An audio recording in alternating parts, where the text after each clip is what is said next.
Wrapping up Saturday night from the heart of Boise as AC Boise return home for their first ever meeting against the Chattanooga Red Wolves. Alongside Jamie Watson, I'm Philip Galati. Tonight's match is presented by Banner Bank, official banking partner of AC Boise.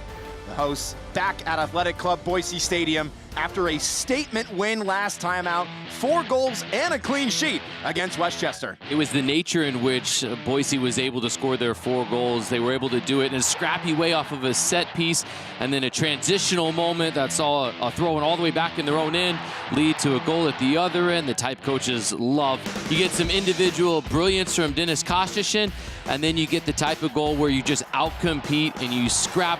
It was comprehensive. It was a big win and a big performance in front of a big crowd of over 7,200. Well, Dennis Kostishin has hit the ground running, 4 goals in 5 matches, just unstoppable. What's not to love about this player? Unpredictable, great agility, can drop a shoulder, send you one way, and then can finish in a plethora of ways, can curl it, can cut it back, close it to the near post. Kostishin will be a key X factor and certainly will become a fan favorite here if he keeps mimicking performances like we saw last time out at home.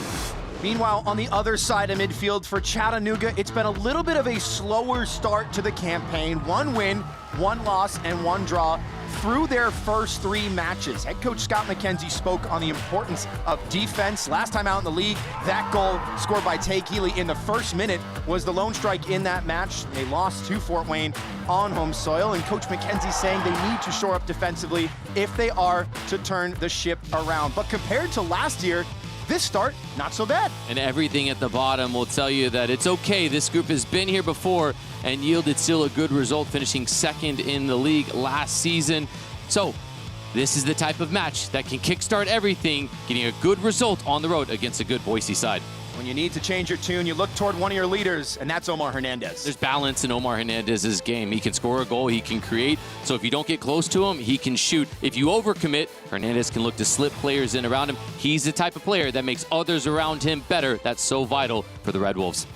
So the first ever meeting between Boise and Chattanooga, moments away. The hosts trying to duplicate their success on familiar soil. The Red Wolves in the hunt for a momentum shifter. Starting lineups and kickoff on the other side of the break. We will see you soon. We're Banner Bank, and we want your business to succeed, to get to the next level. And we have a long history of helping businesses just like yours. Banner Bank, better ideas, better banking. In 1977, Ford F-Series became America's best-selling trucks. 33 million trucks later, we've kept that title every year since. And that's a formula we plan on repeating. F-Series, America's best-selling trucks for 49 years and counting. And Ford, the most awarded brand for initial quality among trucks by J.D. Power. Ford F-Series, built Ford tough. Every day, you give it all you've got, because every day demands it. Chasing, climbing, committing, until something takes you down. At St. Alphonsus, our sports medicine team gets you back up with sharp minds and steady hands, helping everyday athletes like you take on tomorrow. So when you demand greatness, bring it. We're Banner Bank, and we want your business to succeed, to get to the next level. And we have a long history of helping businesses just like yours. Banner Bank, better ideas, better banking. Hey buddy, why aren't we catching anything? I bet they're deeper down.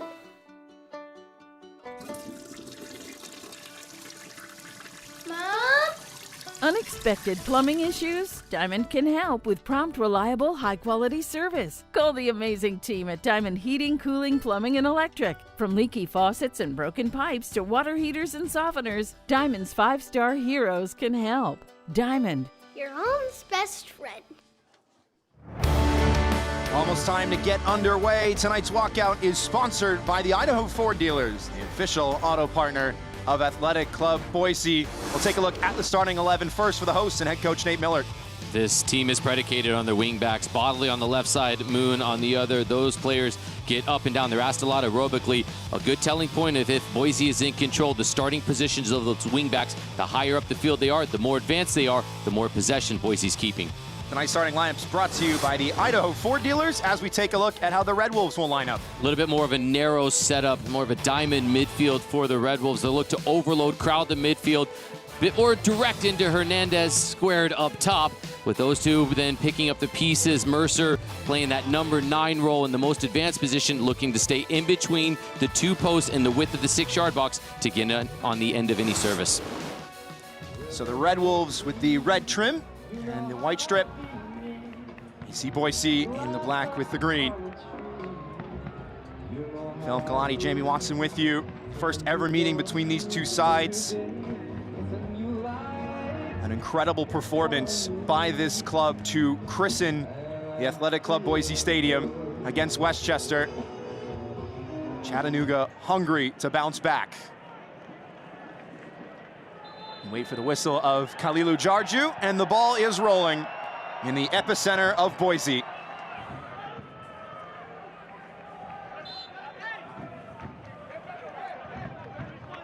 Physicality setting the tone early.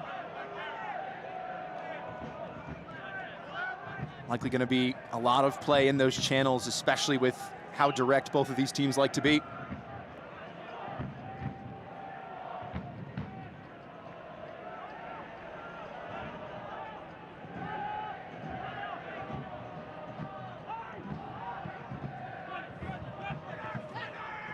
Near side is Charlie Adams. Making just his 3rd start of the young campaign tonight. Only a handful of changes from that Westchester game.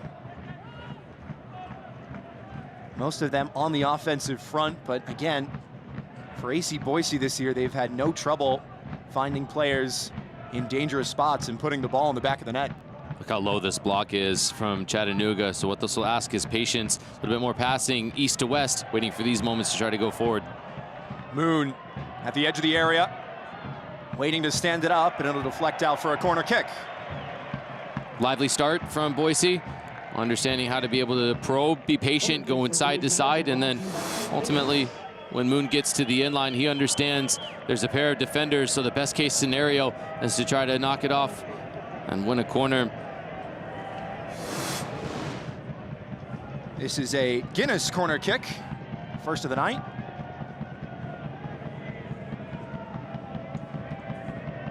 To be taken by the skipper. A mess of bodies in the box, and the referee will stop proceedings for now. It's good refereeing to set the tone. Of course, corner kick's a hot button issue these days for just how much contact is allowed.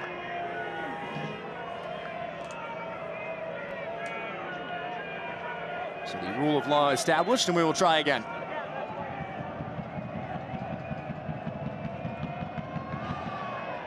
Low, direct delivery, flicked on, and it's a dream start! Tumi Moshoban on the doorstep sends the crowd into jubilation.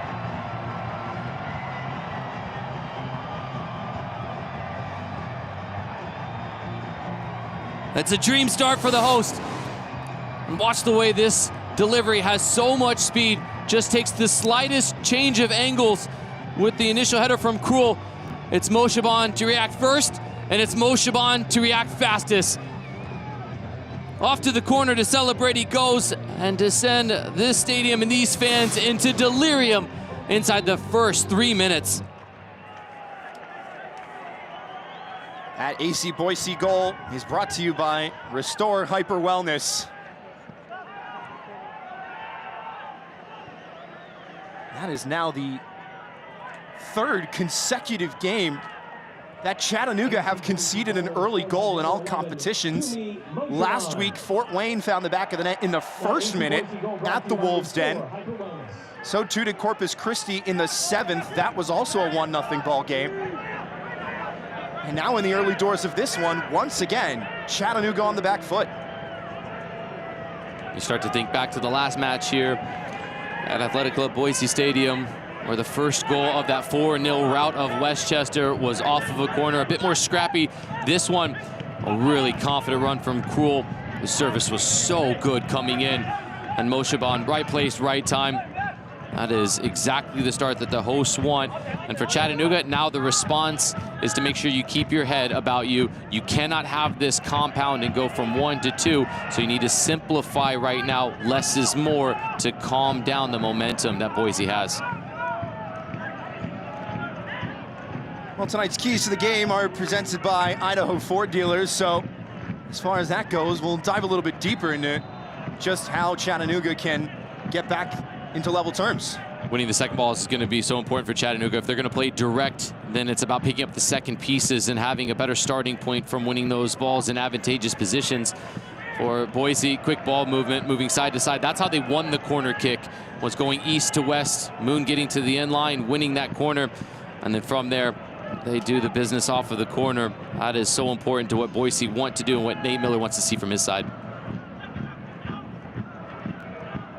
Ramos near the byline, pleading for some contact. Instead, it was Among making the tackle. Slaloming away is Nick Moon, but only for a moment.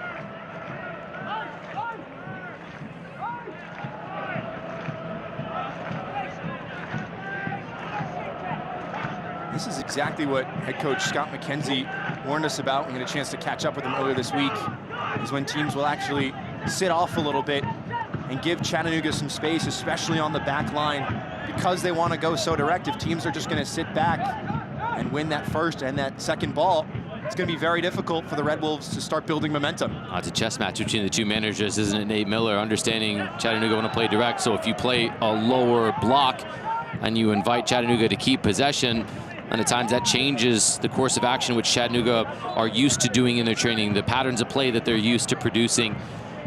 So now on the fly, the players are going to have to figure out, if it's not on to go direct, then they're going to have to be quicker in how they pass and get more movement off the ball in angles. And that is not the Red Wolves style. Last year, remember those first 3 games, didn't manage to pick up very many points. And when you look at when they started to get results in the possession category specifically, most of those numbers were mid to low 30s, which most coaches probably shake their head at in bewilderment, but for them, it's their recipe for success. Early chance for the visitors now. Numbers arriving. The cross may have had a piece on it, and it did. Good recovery from Mayaka. To your point about the possession, that's fine. Nobody asks how you won. They ask if you won at the end of the match. And so with Chattanooga understanding, they like to be able to compete and fight for those long balls and then the subsequent second balls. That's going to be an important factor to figure out how they can best do it if Boise are going to sit off. Everybody at the far corner of the 6-yard box, and once again, Khalilu Jarju, the referee, speaking his mind.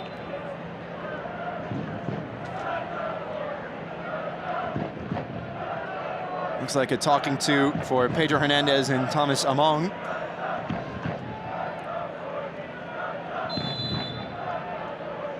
Not two of the more vertically gifted players in the box, but still fighting for it. Deep delivery toward that back post, and strong header to the top of the key. Sent right back in, and a diving header away, only as far as Omar Hernandez with a speculative effort in the end. Tonight's injury report is presented by St. Alphonsus, and for the hosts, they are at full strength. That is a welcomed addition this side. An inaugural season, you don't quite have the depth just yet, so being able to stay healthy is going to be key for any success early on in the season. And Boise and Nate Miller's side have been able to do that heading into tonight. Meanwhile, Walefi still dealing with injury, a club legend, has been there since the very beginning for Chattanooga. Gives the opportunity for some new players to step up and earn their role in the first 11. A couple new signings this week on 25-day contracts on the Red Wolves bench, hungry to make their mark as the night goes on. Shaban made the overlap, instead sent it to the area. Smith with a flying punch and took some contact too.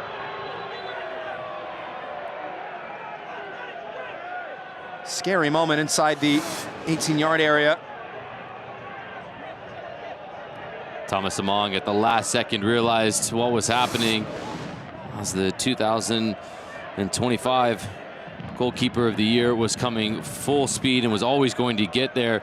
Among tries to bail out the last moment, but nothing he can do. He's right on the tracks when the train's coming through.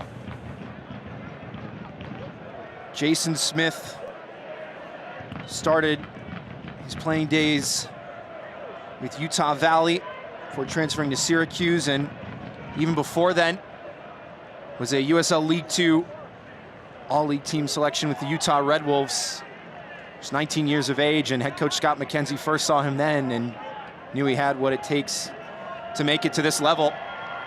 It's a good moment there as both gentlemen are up and dap each other up. There was nothing malicious in it. Heavy collision. A couple tough guys hopping up though after that. Always good to highlight the sportsmanship.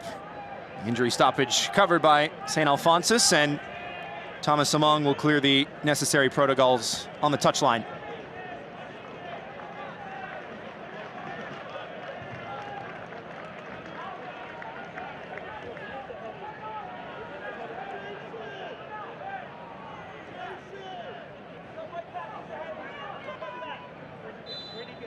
So Boise temporarily down to 10.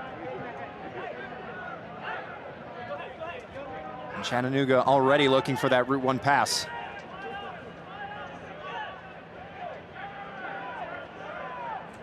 Wessels, given time, trying to create some space with a lovely shaped ball for Ramos.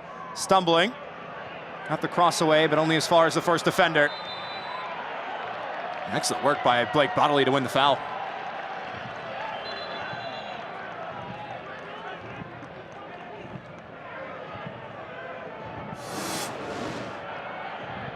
Good use of the body from Blake Bodley.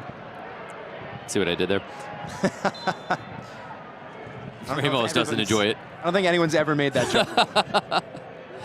Somewhere the Bodley family is rolling their eyes at that one. In all seriousness, though, it's just clever understanding how to be able to get himself in between the ball and the defender when he feels the contact and he starts to get stretched reaching for it. That's when he goes to ground, he wins the free kick. Well, it always helps. You're building a new club to have a hometown hero, and that is Blake Bodley. Made his USL debut all the way back in 2015, just 17 years of age at the time. He's been a prospect that has fulfilled some potential amongst his career. He's had a good collective of work over his playing days that span from the Pacific Northwest and the Timbers, and he just consistently is a player you can always expect to give you a solid performance every time he gets out on the field. Here he is now on the near side, trying to shape one in. Awkward one, popped right back up. Falls back to Bodley, moved along. I think that'll be a Chattanooga throw. It's little things like that. It's a great teasing ball in from Bodley, but then he doesn't just stop and admire it. He continues his work on 20 yards forward to then be the one that challenges to win it back at the top of the 18.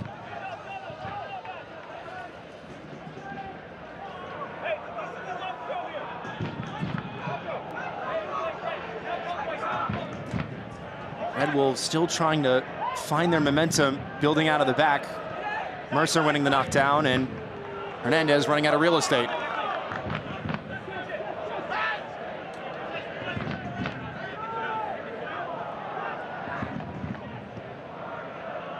Good switch. You can go with a bit of speed if you want. A lot of space on that side. Shaban, the goal scorer, showing short. Even something little as that switch and then just driving on to just ask the Red Wolves players to have to defensively cover ground going across the field. Now you're coming back the other way. It just becomes a bit demoralizing when you're down early on the road and chasing side to side. Bodley going to work. Draws two defenders and wins the throw. Put his head down as soon as he got the ball. So too does Charlie Adams with a leap into the air as the referee motions him to his feet. Absolutely should have been a foul.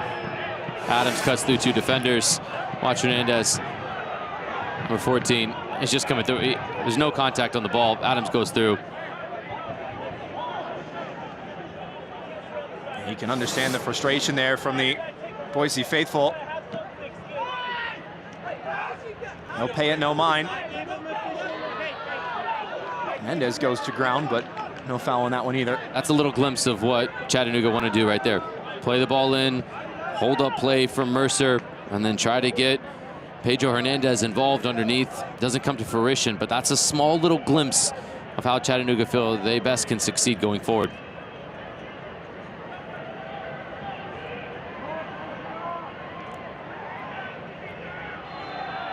This one will be called. It's Moshe Ban winning the free kick, taking it quickly, seeing if they can catch the Red Wolves napping.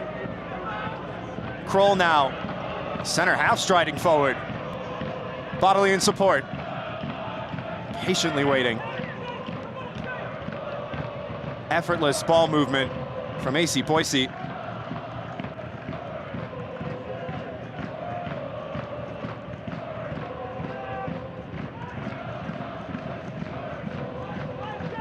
All the way back for Jake Dengler now. Ricketts. Numbers making the run. Toe poked away. Work to do to get it forward. Mercer second to it.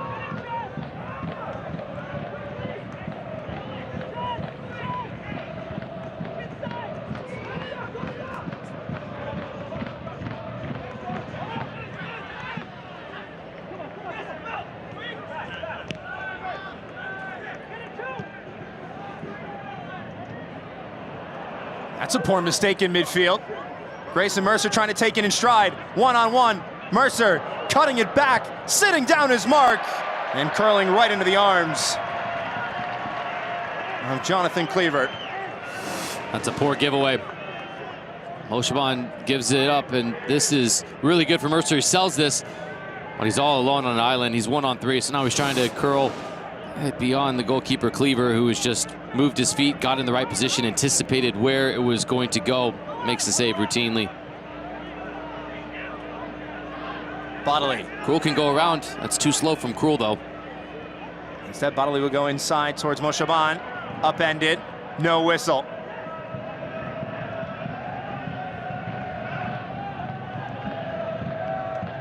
Once again, Chattanooga able to stop the attack, but not able to start one.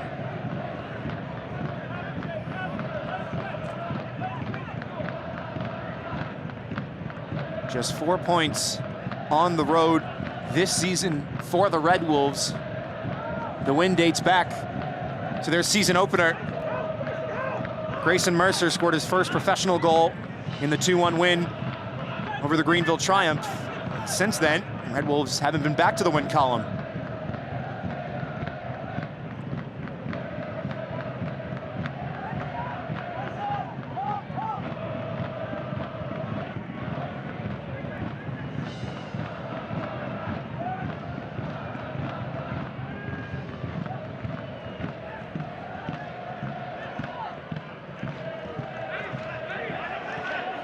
Bodily checking all the way back.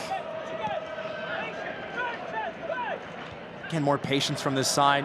They're switching the point of attack. Fantastic ball. Excellent first touch, too. Back for Ricketts. Mayaka has room. He'll stand one up over the head of Among, who will chase down the rebound and bundle over Grayson Mercer. Fans, if Athletic Club Boise scores 3 or more goals tonight, you win. Athletic Club Boise has partnered with Restore Hyper Wellness. If ACB scores 3 or more goals, all fans will receive a $25 gift certificate to Restore Hyper Wellness. Is that just for the fans, or can we get in on that, That's too? a good question. That's a great promotion. I love Restore. Well, if this match is anything like their first home match, you never know. 4 goals against Westchester. Dennis Kostishin had 2 of them. Haven't seen a lot of him tonight thus far, but still only the 19th minute. Yeah, I haven't said his name nearly enough for Nate Miller's liking, but Boise have understood that they got the reward inside the first 3 minutes, so now they can be a bit more patient. They don't have to try to force the issue, and eventually Chattanooga is going to have to come out of their defensive low block, and they're going to have to press, and when that happens, that's when Dennis Kostishin can find pockets of space to operate in. 4 goal contributions in his last 2 league matches. The former Dynamo Kiev Academy product. Kroll, forward for Bodley. Ramos lost his footing. Bodley has space to work it in, all the way to the back post. Here's Moon, good cross. Headed back in front and scrambled only as far as Jake Kroll. Boise piling on the pressure. Bodley once again, nearly found its way through.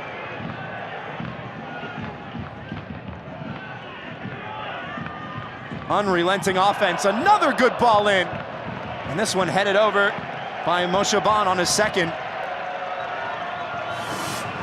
Relentless service from Bodley, so much pace.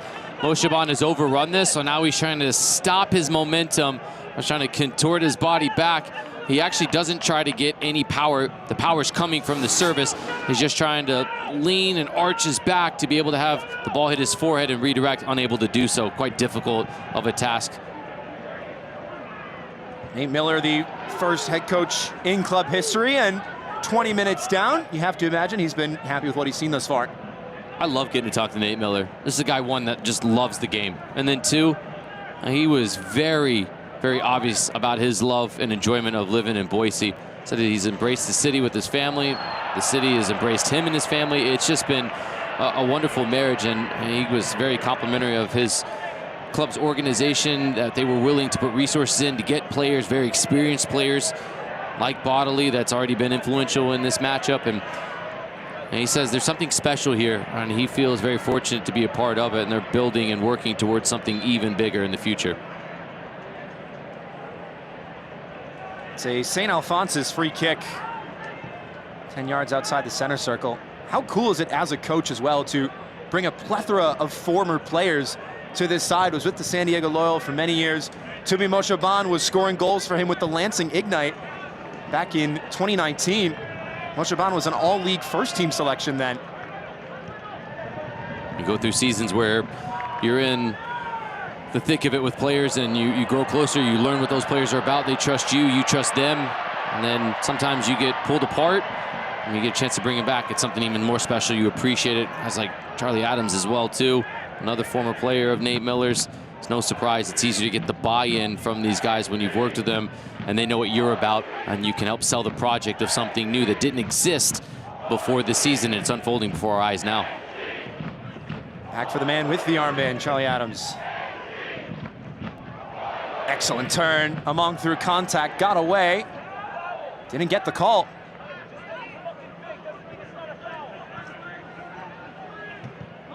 You can hear head coach Nate Miller on the sideline. He wanted the call.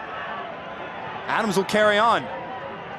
Excellent ball for Moon, clipping it through. And it took a touch on the way through by Adewole, who had his arm outstretched. Looked like the ball bounced off the top of his back instead.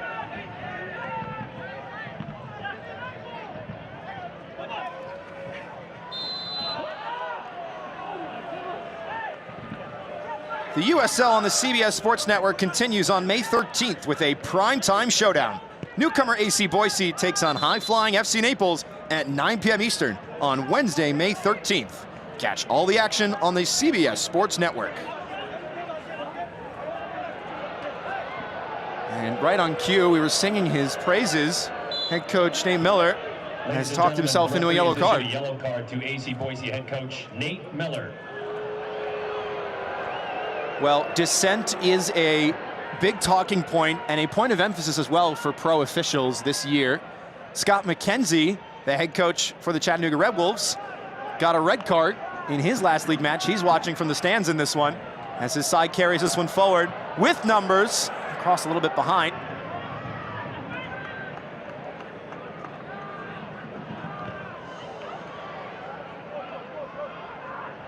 Bodley on the defensive side of things, able to wriggle free. Mayaka, nobody closing him down. It's a lot of freedom on the ball when Boise pick it up, whether it's in their own half or not. The only thing I'd like to see from Boise now is somebody putting a vertical run on in behind. There has been a lot of east-to-west movement, but there's nobody really stretching the field. And when that happens, now Chattanooga starts to creep up a little bit higher. and they are able to press a little bit further up the field. Driven switch to the near side. Bodily bringing it down. Points Jake Kroll to check 2. Plethora of options just waiting at the top of the 18. Link-up play doesn't work. Again, more contact. Referee says advantage.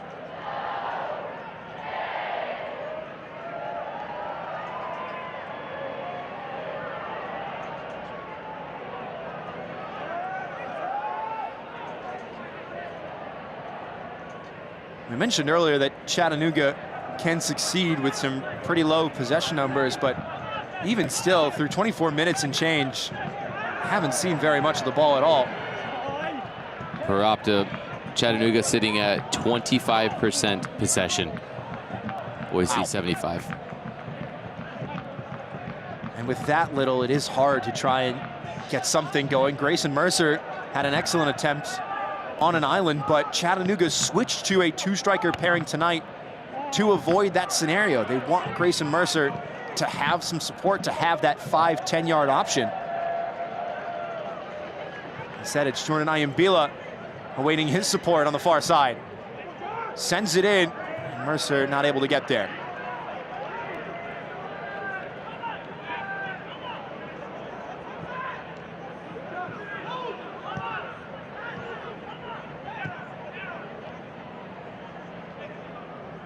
Mercer will try his luck, and again the curler right down Main Street.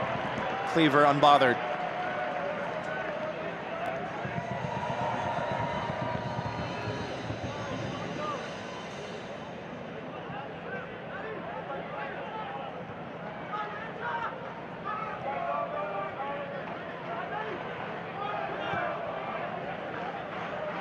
Pass a little short for Moshaban. Back for Bonnelly. Right in front of his head coach.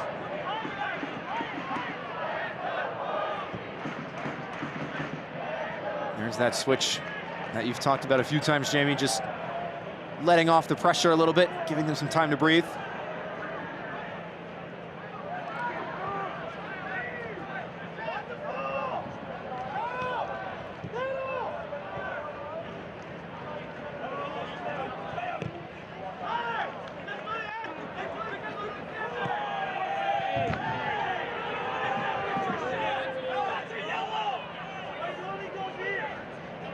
Mayaka. Kroll again.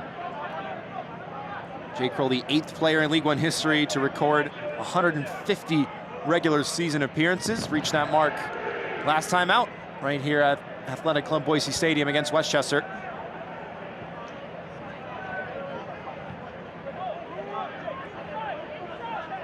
'21 USL League One champion with Union Omaha.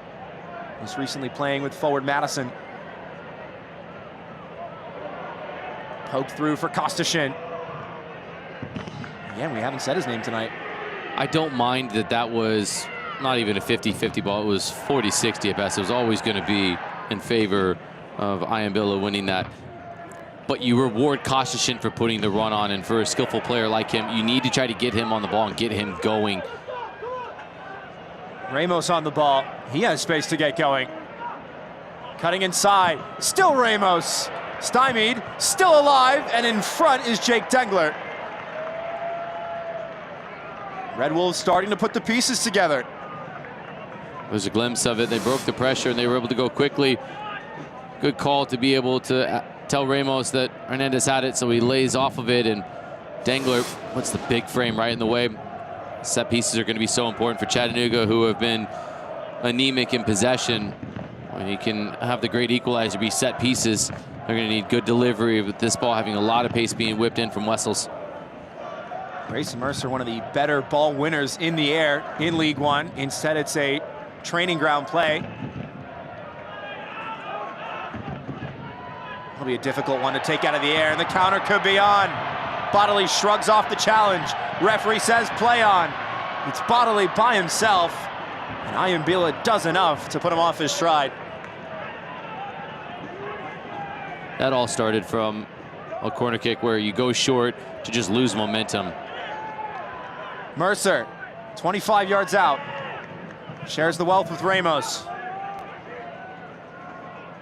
Diagonal run to the byline. Hernandez right back.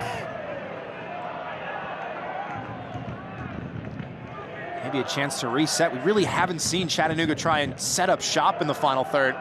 That could change now. The curling effort flashes just wide. So Bodley's asking for a delayed yellow card, which I think he absolutely is deserving of. Bodley stays on his feet. He was definitely taken down in a tactical foul.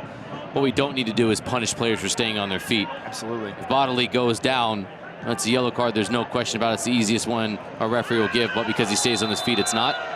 This might be a yellow card, and right on cue is Toby Adewole with a high stud and the caution.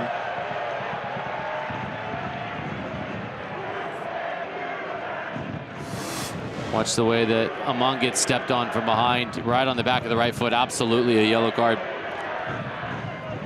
We're just talking about one not given. This was not a 50-50. Benefit of the doubt was given before. Now it's not given. This is absolutely a stonewall yellow. To number 2 for Chattanooga, Toby. Yellow card presented by Diamond Heating and Cooling. Now Adewole will walk the tightrope as Thomas Among receives some treatment.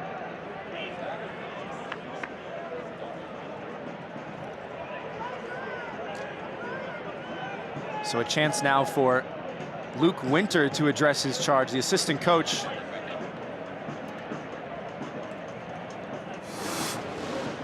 Watch how bad this step is. Right on the back of the heel. Oof. That's why Among is there. That is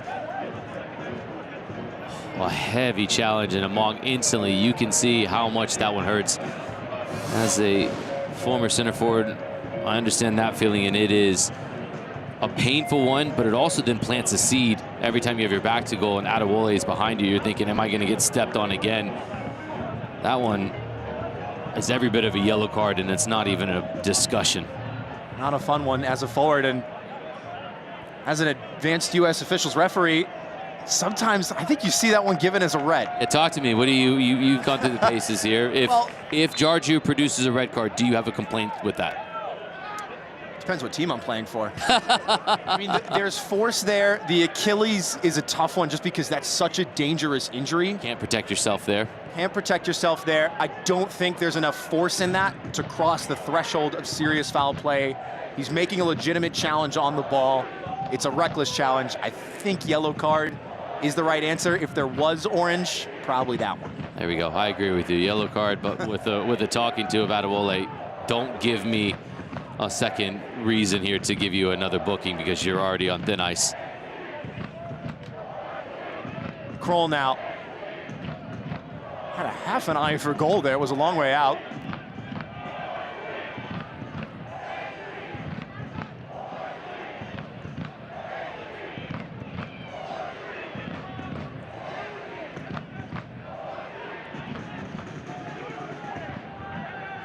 Very static in possession from Boise, but again, just given so much time on the ball. Kostashin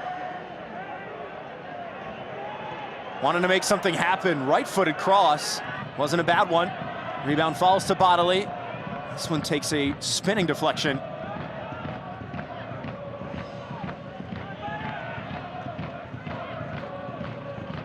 Mayaka.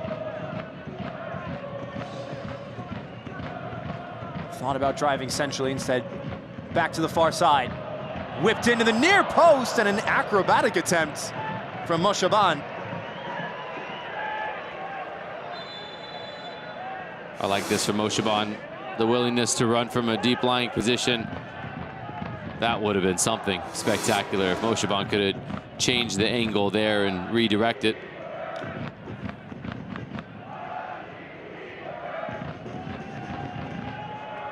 .33 minutes and change down in the heart of Boise at Athletic Club Boise Stadium.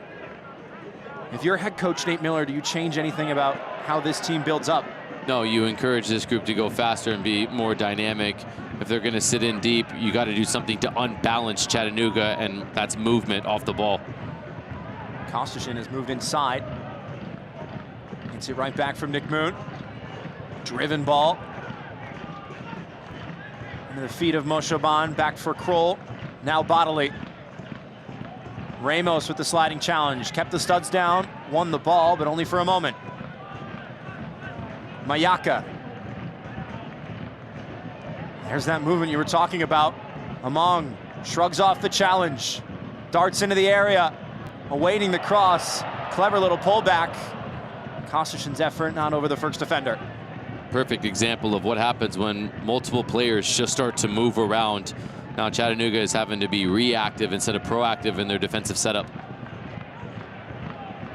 Moon once again, difficult angle, pulls it back, right in front, it's blocked, still alive, appeals for handball, and the referee fervently says no. That was a ridiculous job of defending from Acosta. So good to save what should have been the second goal. Just like that, right on cue, the movement totally opening things up in the final third for the hosts. There's your proof of concept. If you're Nate Miller saying you do that, look what chances were generated. More chances of substance in the last 60 seconds than the previous 10 minutes. Kroll, away by Kinsner. To the feet of Ricketts, a Chattanooga native. Tried to split the two defenders and is caught out of position, but spared his blushes. This play from Acosta was so good. Watch the way number 21 tracks back, is going to get in there. Now he's going to put himself in between Mayaka. It does hit his hand while he's on the ground. Watch the right arm as he goes through. But that's a natural position, I think, from where he's putting his hand down to brace himself after he's defended. Great body positioning. That would have been insanely harsh from a referee if he'd have given it. But you're the advanced referee. Not quite the same level of badge as Khalil Jarju, but per the letter of the law, I think you're spot on. That would be very harsh indeed.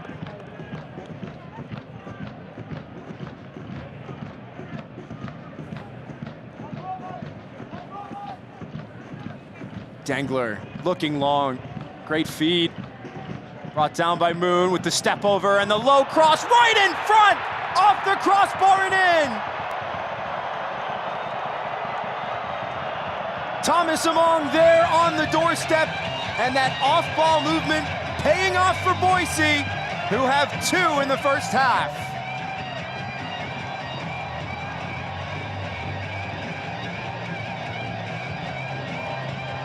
The moment Nick Moon receives this, he has one thought in mind. He is going to go at his defender with speed.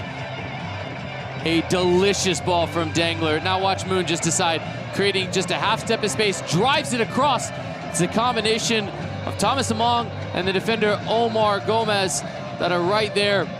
The muted celebrations from Among either mean he is being very respectful in the goal celebrations, or it could have been an own goal. Either way, Boise won't complain. That was generated from conviction and the ball out wide to Dengler early, and Nick Moon saying, let's go for a quick run to create some space. Well, they all count the same.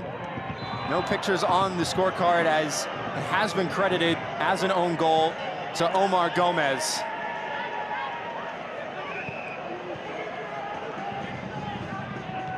AC Boise goal brought to you by Restore Hyper Wellness. And we are in gift card territory.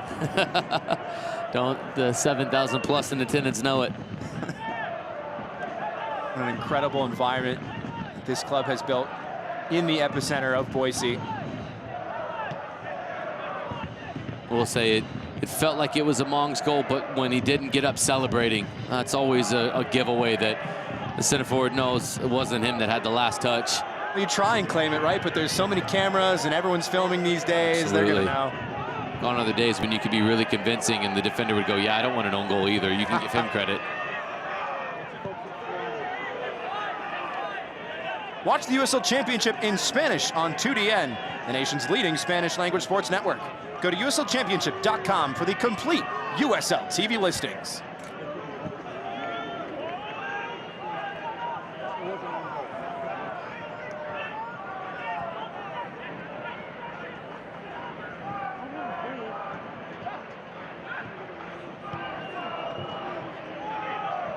Shaban, lovely little move. Chattanooga brought some numbers forward there, but it was near effortless for Boise just to play out of that pressure on the near side and switch the point of attack.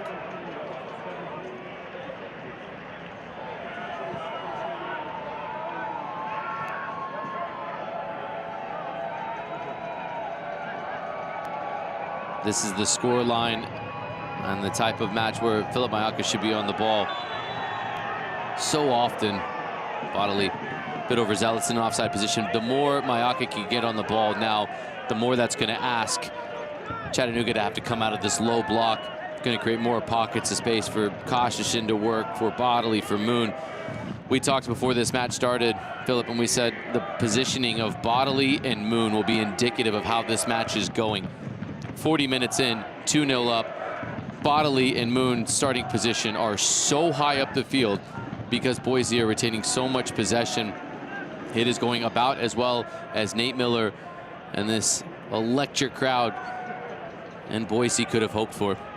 Well, we checked in with the possession stats around, I want to say, the 20-minute mark, and nearing the 40-minute mark, it is still right at 25%.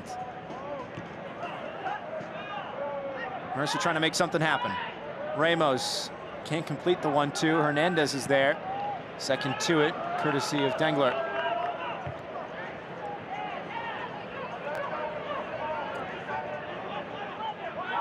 Mayaka on the ball. That's exactly what Mayaka should do right there.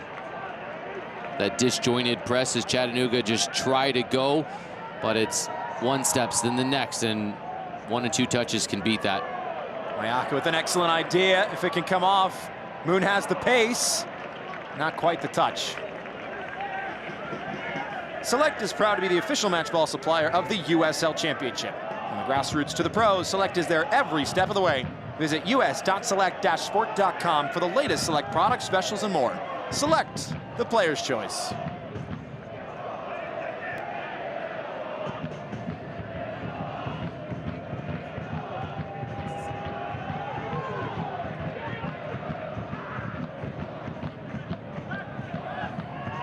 Knockdown one by Hernandez. Sliding challenge came in from behind.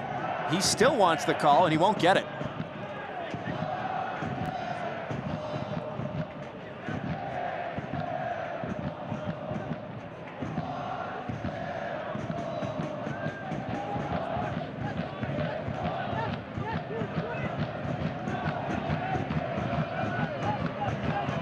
Long for Kostishin. Head on a swivel. Still with Dennis Kostishin. Pulling it back for the captain. It's a big collision there. It's loose in the box for a half a second. Just a lack of communication there from the Red Bulls backline. Didn't amount to anything, but this might. Mercer with the frustration foul.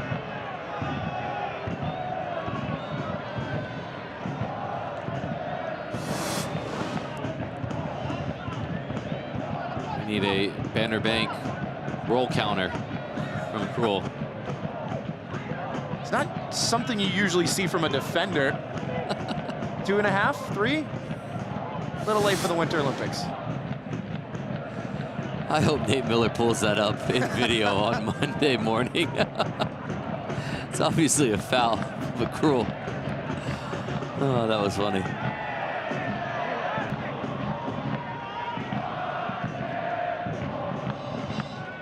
Adams with the check of the shoulder. Little tennis match with Phil Mayaka.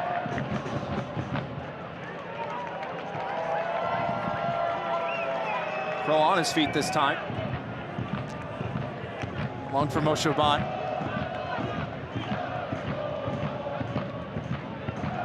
Again, starting to see a lot more of that movement off the ball in the shirts in black and green.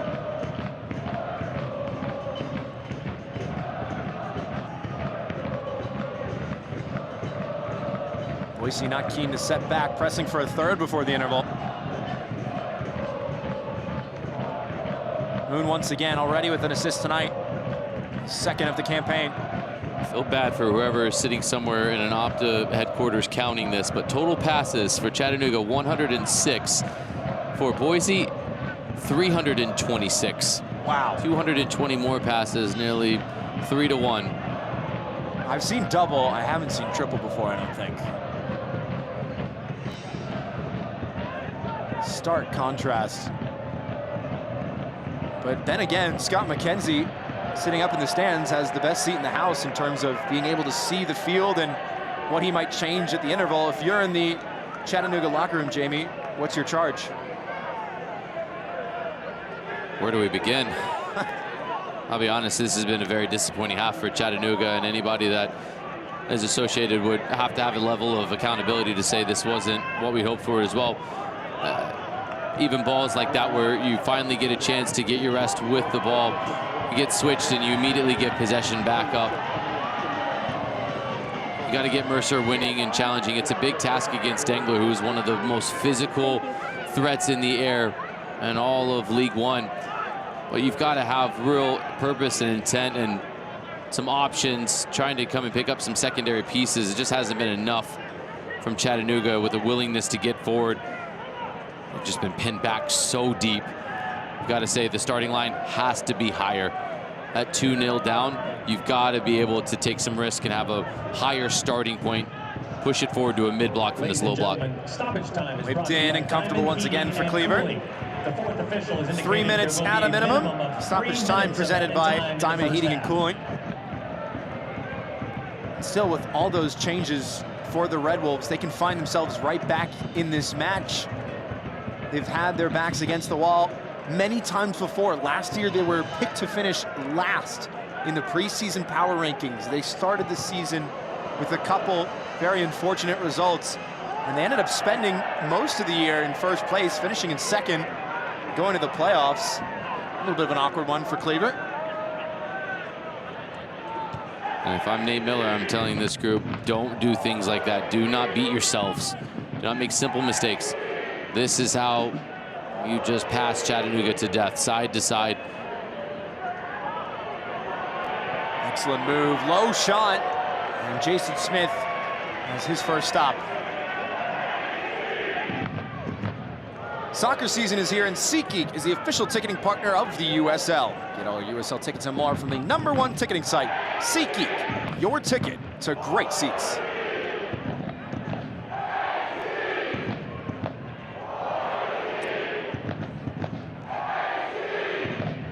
Deafening noise as halftime looms large here in the heart of Boise.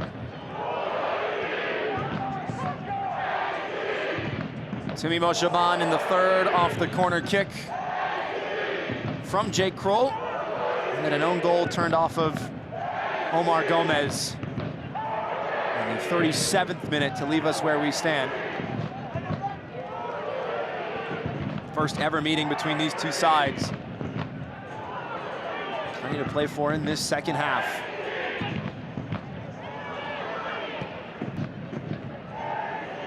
Mercer going down, and this will get a whistle. Even with that entry pass into Mercer, there was nobody around Mercer. So even if he holds it up and he's able to collect it, post up against Dengler, what have you, there's no options for Mercer to play into. He's on an island by himself, and he has to get support in the middle of the park to be able to drop it off to somebody and spin, go off of. And again, the switch to the two-striker pairing tonight was to avoid putting Grayson Mercer on an island, but it's still really been #9 all by himself. It's been disjointed now. Here's a very high line. This ball has got to land just on the inside of the 18-yard box. Set left behind for Hernandez to dribble and to send into the parking lot.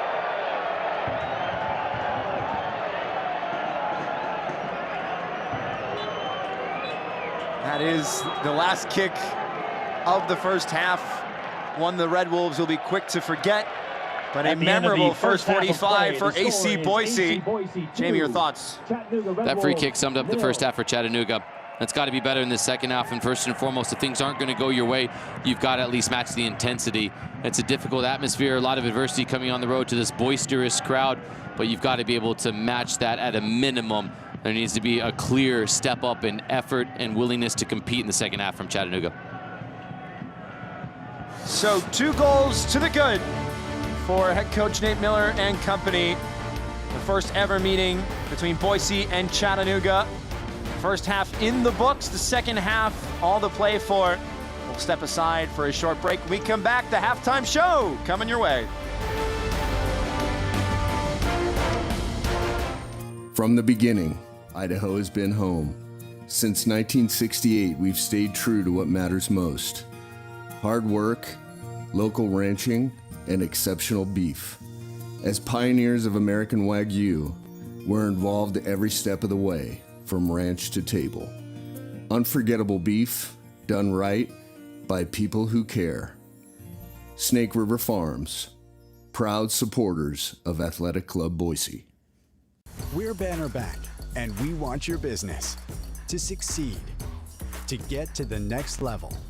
And we have a long history of helping businesses just like yours. Banner Bank, better ideas, better banking. And it's a good afternoon on this beautiful day for Premier League football. Sisters and brothers, and all of my friends, let's come together and pray again. Cutting ball with the Boston, cutting ball with Guinness, official beer of the Premier League. Every day, you give it all you've got, because every day demands it. Chasing, climbing, committing, until something takes you down. At St. Alphonsus, our sports medicine team gets you back up with sharp minds and steady hands, helping everyday athletes like you take on tomorrow. So when you demand greatness, bring it. We're Banner Bank, and we want your business to succeed, to get to the next level. And we have a long history of helping businesses just like yours. Banner Bank, better ideas, better banking. Welcome back. Tonight's halftime is presented by Banner Bank. We've talked some USL here in the heart of Boise. Let's talk some USL on the world stage. Take a look.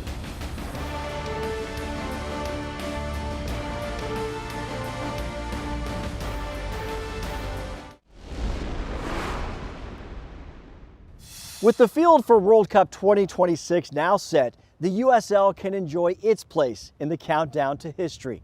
Never before has an active USL player taken part in a World Cup, until now.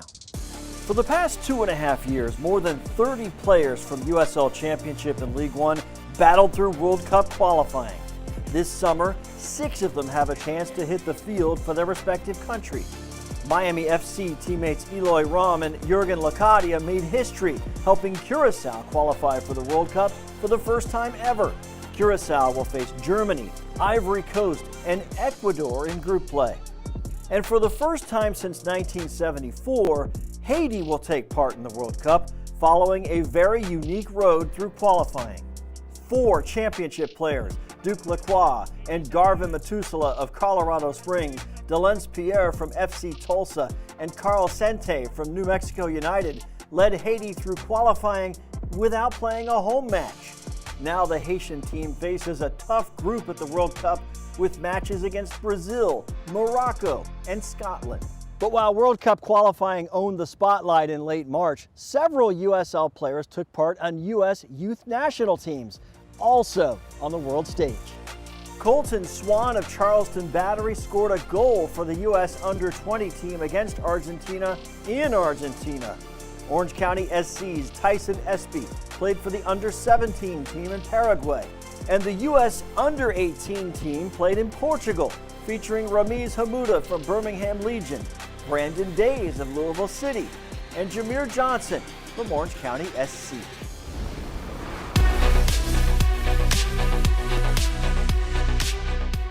It is halftime in League One. We hope you're enjoying your match so far. I'm Dan Lucas inside the USL studio. Let's take a look at some of the League One headlines. Corpus Christi has not won a match yet in league play, but a very big opening USL Cup win over Chattanooga Red Wolves. That 1-0 victory is the first ever win for Corpus Christi. Even better, it lands Corpus atop Group 3 after one match. In Group 4 of the Cup, Union Omaha defeated Indy 11 2-1. Just over a month ago, Omaha traveled to Indy and knocked the championship club out of the U.S. Open Cup.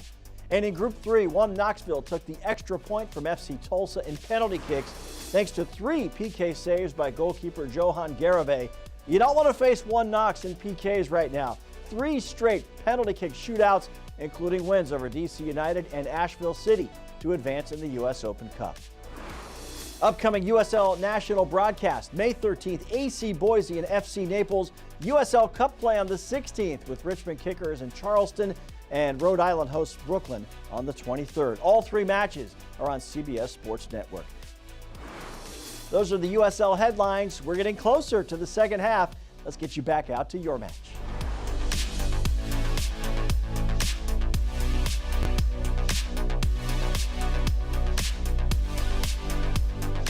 In 1977, Ford F-Series became America's best-selling trucks. 33 million trucks later, we've kept that title every year since. And that's a formula we plan on repeating. F-Series, America's best-selling trucks for 49 years and counting. And Ford, the most awarded brand for initial quality among trucks by J.D. Power. Ford F-Series, built Ford tough.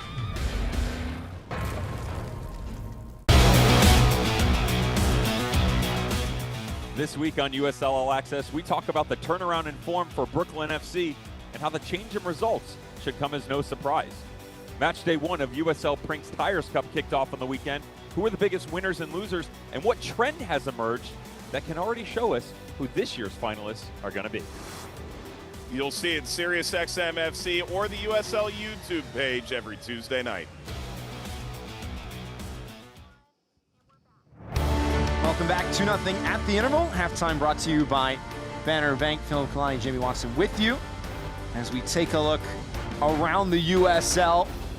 45 minutes down in this one. As for some other scores, a lot of movement in the table early on. One Knoxville capturing all 3 points with a clean sheet against FC Naples. They moved to the top of the table. The teams were level starting the night.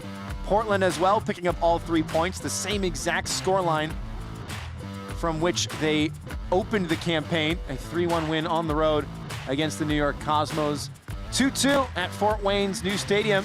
Their first match on home soil as a professional club, as well as Union Omaha getting the win to move up to second place in the table. Los Bujos chasing their 2024 crown.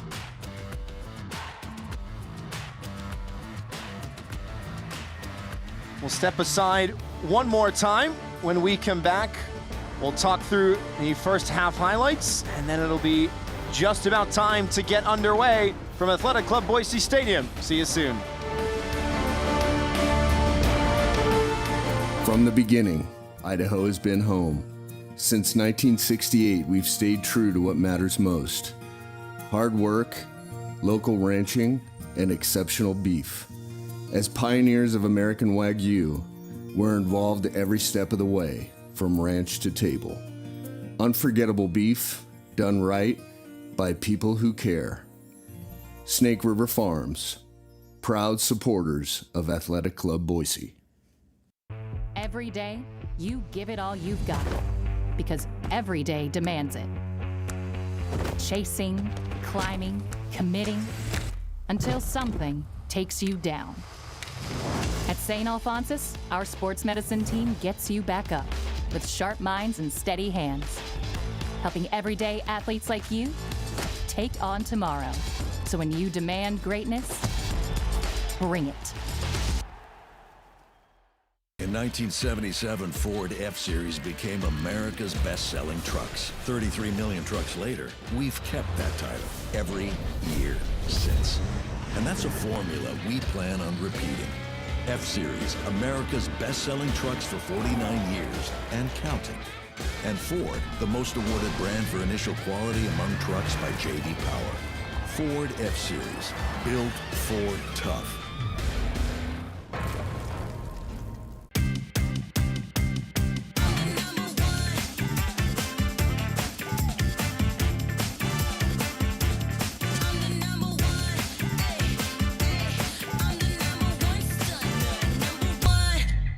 KTVB Plus, streaming live local radar 24/7.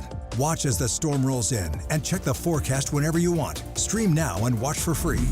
Live radar 24/7, only on KTVB Plus.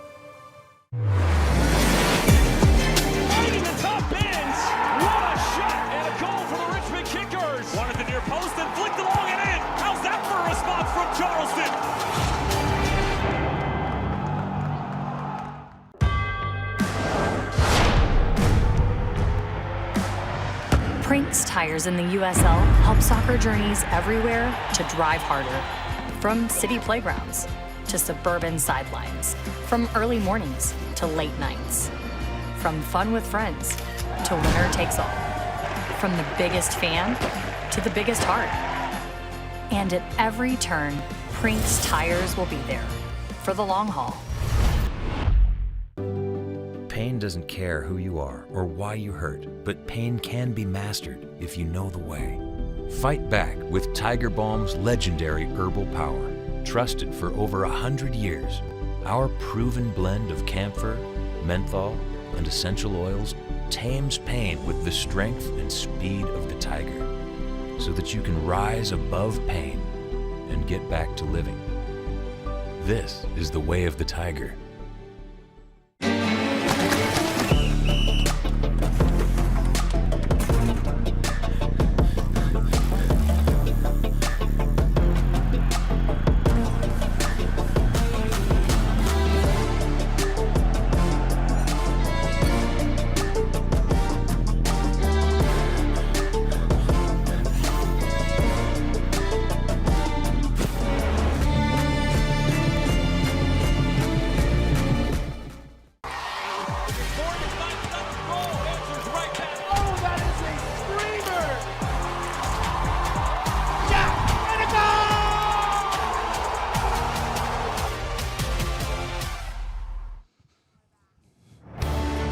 Nearly that time to get the ball rolling once again. Halftime presented by Banner Bank, 2-0 at the interval. If you're just joining us, now's the perfect time, as we'll take you through the first half highlights and how we got here. Jamie, very quick start for the hosts indeed. Now these fans last time were treated to a 4-0 thrashing of Westchester. The first goal came off of a corner from, you guessed it, Dumi Moshaban. He does it again, this time in the 3rd minute. Right place, right time. Good endeavor to get into the 6-yard box and at the back post, and Krul heads it on. And then it was just more of the same from there. Boise in complete control, an absolute dime from Dangler. But Nick Moon decides, I'm just going to create a little bit of space. And he puts it right along the 6-yard box. Among is crashing in. And unfortunately for Omar Gomez, he's trying to clear it away. It's difficult, it's awkward with the pace and the precision on the cross.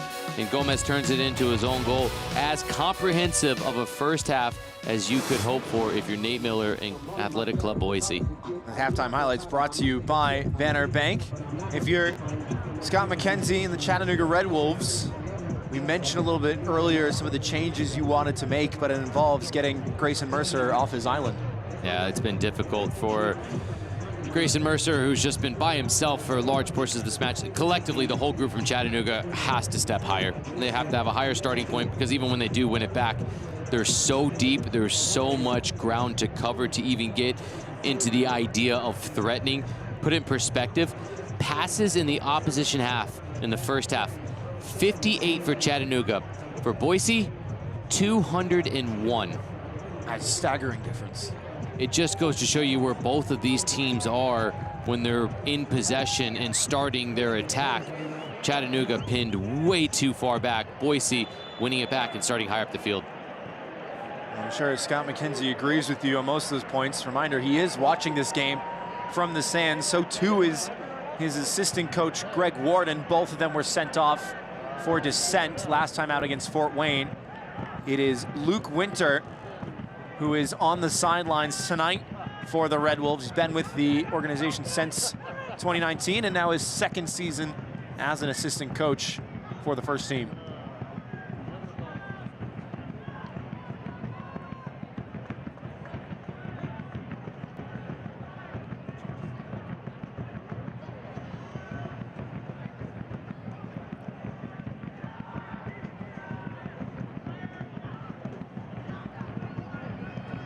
Phil Galani, Jamie Watson with you for the second half from the heart of Boise. Wrapping up an action-packed Saturday with a lot of movement in the table in USL League One.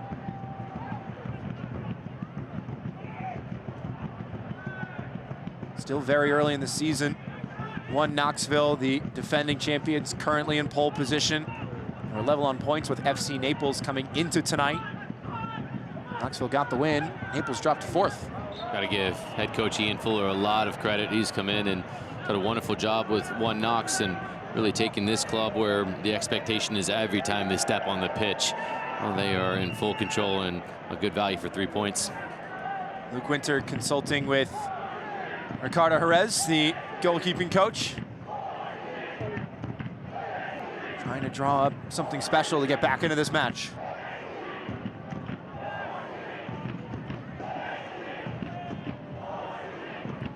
Seen a handful of passes towards Jordan Ayambila, who's getting so far forward on that left channel.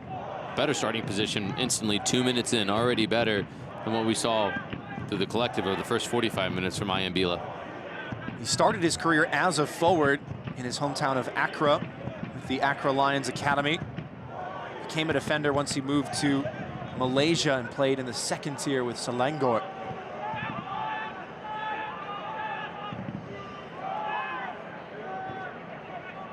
Kinsner all the way forward.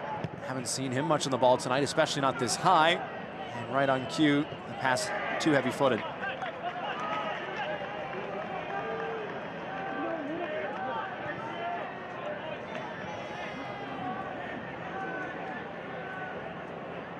Better starting positions, though. Look from Chattanooga. This is exactly what we wanted to see from Chattanooga in the second half, to give some sort of response. Much, much different.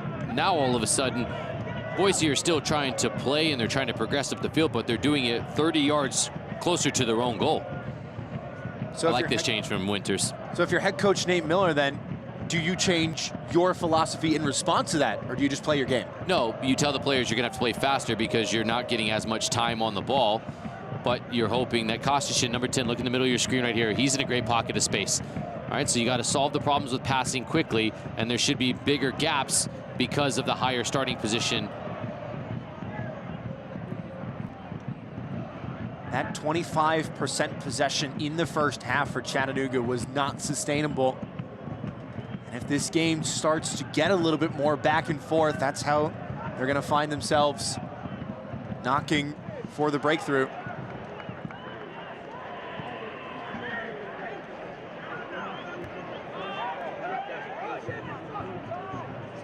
Coach Winter appealing for a push.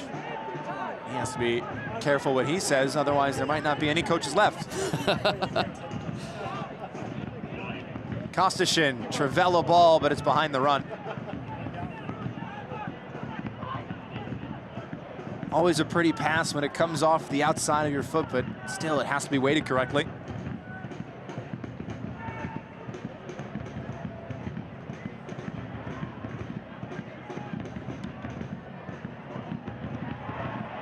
Shaban completing the 1-2. Bodily standing it up. A lot of hang time as Kostishin will recover with 2 defenders in tow. Does enough for the corner kick. Quiet first half for Kostishin by his standards. That was also because of the deeper lying position from Chattanooga and their starting positions in the low block. So now, second half, I expect Kostishin to be able to have more time, space on the ball, and less numbers to have to try to navigate.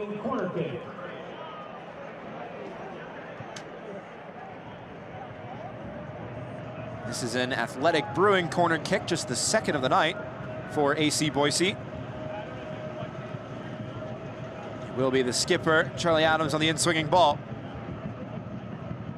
Former switchbacks man. Short run up. A lot of hang time on this one as the whistle sounds. Not the first time we've seen a corner stop tonight. Probably won't be the last. Referee Jarju was all over that one. Thomas Among in there, one of the most physical presence on every set piece. Adams jumping the pass, able to intercept it. Smith claims and immediately tries to go direct. Was ambitious at best. That has been the instruction when we spoke to head coach Scott McKenzie this year. Distribution, of course, a big talking point for goalies nowadays. But for Jason Smith specifically, it's the speed at which he is expected to distribute those 40, 50, 60-yard passes. Needs to get it off his foot in a half a second and needs to complete it. Yeah, I love the idea. That's the that's the part that's just as important as getting off your foot as quickly. Looked like Among just handled the ball. Offside anyways. Take your pick, offside, handball, either way, it was going to Chattanooga. But you're right, if Smith is going to go quickly. Love the idea, don't hate it, but you got to at least connect it or give Mercer an opportunity to go and challenge, try to win a throw-in, try to pick up the second ball. That was the key coming into tonight, was for Chattanooga to win the second balls. And if you ask me, 51.5 minutes into this match, the eye test, if they've even come close to completing that task, the answer is no. Ayambila with a looping back heel for what will be in another Athletic Brewing corner kick. Wanting some support, and Ghanaian showing his frustration. Eclipsed over 2,000 minutes for the club last year. Tonight his 4th start. He's played every minute in his previous 3. Had some experience playing in the USL Championship, San Antonio, Las Vegas, and most recently Miami. He has the not so easy job of marking Dennis Kostashin.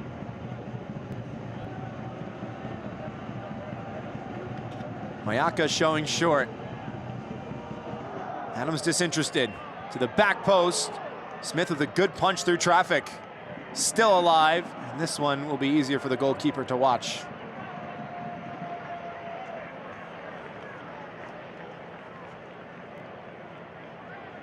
And immediately Ayambila taking that advanced positioning, getting higher than the first half, like you mentioned.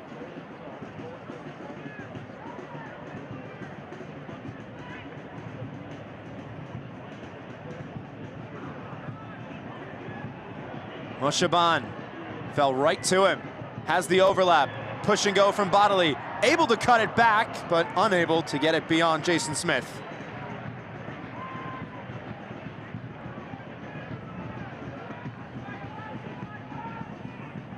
Chattanooga not going to go direct this time. Hernandez forced to turn away. Wessels with the check of the shoulder. Square for Acosta. Hensler stepping up.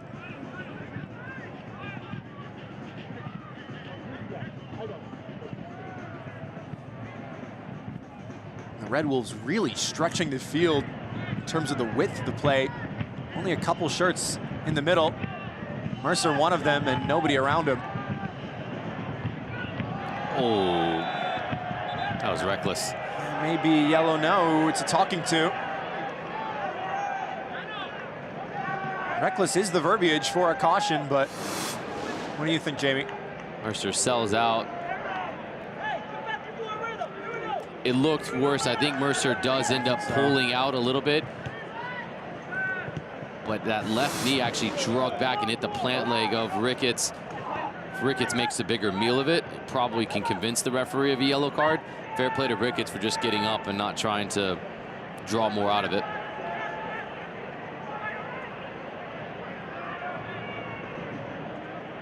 Ricketts, who signed his first pro contract back in 2019 with the Chattanooga Red Wolves. 4 goals, 4 assists, and 42 appearances for the club. His first time playing in black and green against his former side. Gotta go quickly here. It's a 2v1. Options available. Clipped up toward the back post, headed back in front by Ayambila. And will win the corner kick. Love this ball out wide from Wessels, and Ramos finally doing a little something decisive. He's going to use the decoy, that's fine. You try to get a little bit of an end product from this ball. Ayambila is so smart to know not to go to goal from there. He's trying to play that back across, will win the corner kick from it.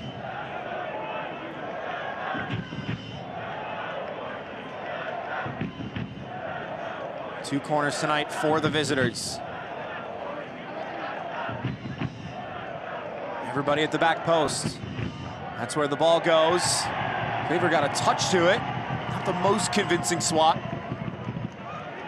Awkward one as he was backpedaling for it, and Bodily will make sure it's away.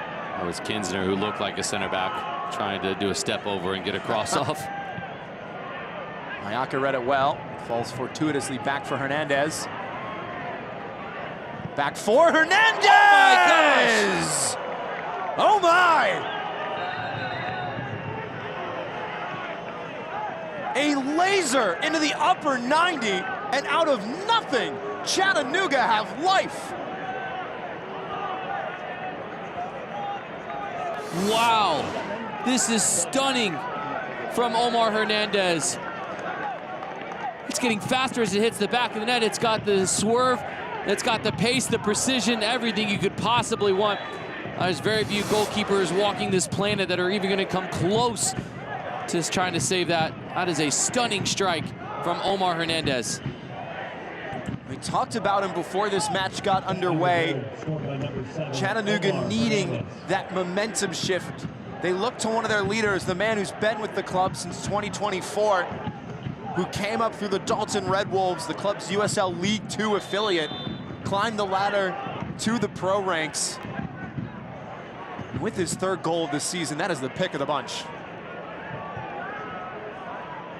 We talked about coming into tonight's proceedings that Hernandez can hurt you in multiple ways. If you don't close down, he can shoot from distance, and that one just gets better and better every time you see it. My goodness, what a goal that was. No clean sheet for Cleaver tonight. Just the one to his name. Ricketts, great ball, the turn! And the shot dragged wide by Among. Among's done the hard part here by getting the position and turning, and he's going to rush this decision. It's a lash as he just swings wildly at this. It's about making the right connection from there. He rushes the effort. The defender looks close, but in reality, from that position, he's nowhere near it. Among is going to get his shot off. Think about how far he pulled that wide, and the defender still didn't impact the play. He should have been able to get that on target from that position. This game really starting to open up now. There's a stoppage for a player down right at midfield. Any sort of suspected upper body injury per the laws of the game is an immediate stoppage. Safety comes first. It's Omar Hernandez, the goal scorer, who is gingerly rising to his feet and pleading his case.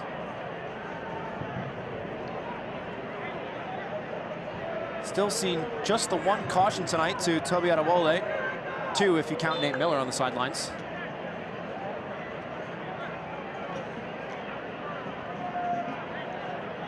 I believe because it was a upper body stoppage, Hernandez will have to come off for a little bit.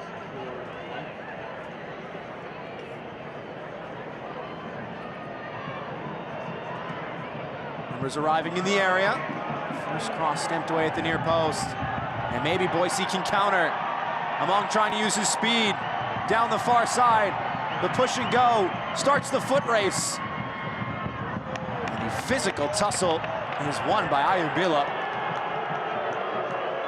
Does ever so well to shut him down there.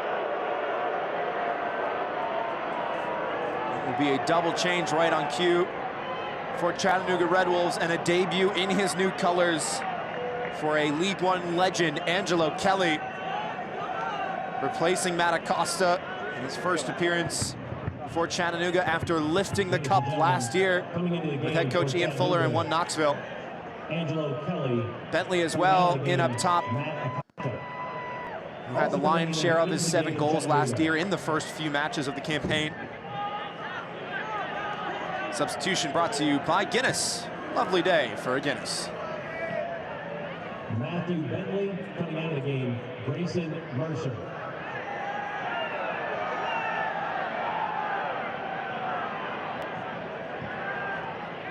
It was Angelo Kelly who had what Coach Scott McKenzie described as a title-saving challenge last year against One Knoxville. It's a big sliding challenge right in front of the referee. Khalil Jarju sees a yellow card produced for Wine and Wessels.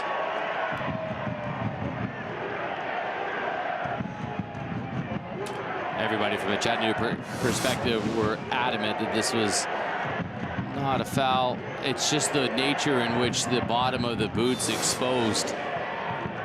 It looks a lot worse in real time as it does when we get a chance to slow it down and see he actually doesn't make contact with that exposed boot.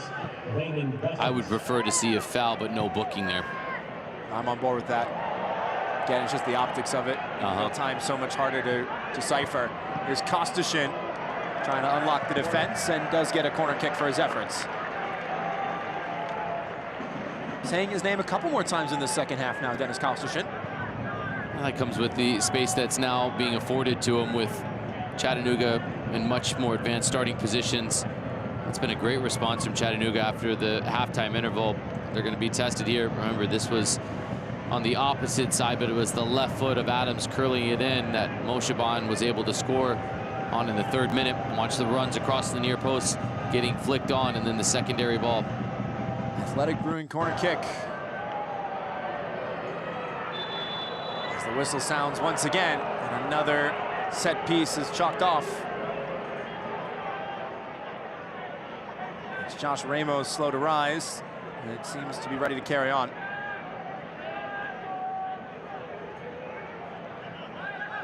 Confidence should be starting to continue to build after that moment of brilliance from Hernandez for Chattanooga to score, but also just where they are collectively. This is so much better, not that. The starting positions, the willingness to be able to be expansive, that is so much more encouraging for Chattanooga. There seems to be a lot more sense of belief on the players. Ramos with the big win. Here's Pedro Hernandez, readying himself for the shot. Didn't like what he saw. Trying to keep this one alive against Dengler. Didn't manage to get it away. Ramos goes down in the box, immediately clutching his leg. It'll be Ayambila's throw. But goodness me, you saw Luke Winter leap out of his chair on the touchline.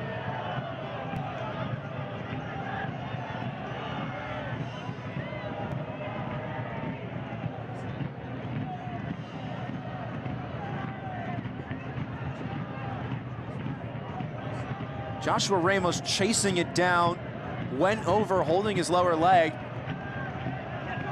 The fans behind the goal making their opinion known. The referee had enough of a sight on it to not blow the whistle, but will do so now, and might have to start that roll counter again. Now let's look, watch at the bottom of your screen. There's going to be the contact as Ramos is chasing it down. You know what, there is a little bit of contact, but this is Ramos trying to be clever. He felt the knee hit the back of the calf, and then he immediately went down his nose. I got to give Ramos a lot of credit. He made that look so much more than what it was. I'll give even more credit to our referee, Jarju, for not falling for it, not being tricked. And keep in mind, in League One, there is no usage of video review. Great look from our camera crew to actually tell us the real story as opposed to what Ramos was trying to let us all to believe. I'm surprised a former forward is giving plaudits to the referee on that one. Doesn't happen very often. But I don't think it's crazy to say that the second half is getting a little bit more physical. We're seeing a lot of those coming together. There's players chasing down loose ball, especially in the air too. We've seen a couple of those aerial duels get whistled early.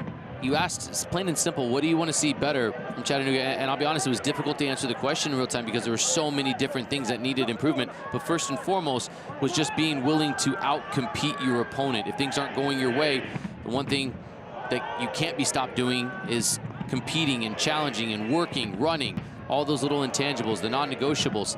It's exactly what Chattanooga have done in the second half. Whatever Luke Winter said at halftime has seemingly connected and resonated with his group because they have been far better in the second half. It's a lovely idea on the header. Moshaban gonna chase this one down, looking for his second, and can't convert. That is a big, big miss from one of the best in Tumi Moshaban, and you can see the emotion. Moshaban is so clever. Watch that he runs beyond this to get the defender to bite.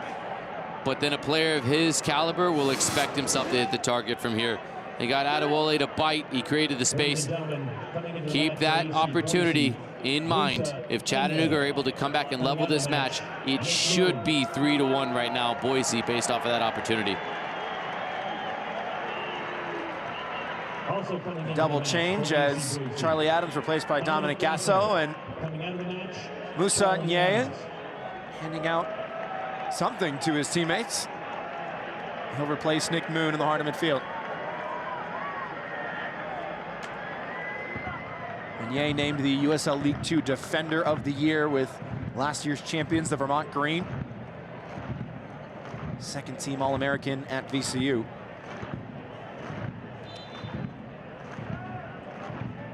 Can't watch the match? Turn on Sirius XMFC 157, North America's only 24/7 source for engaging soccer talk, including USL All Access on Tuesday nights.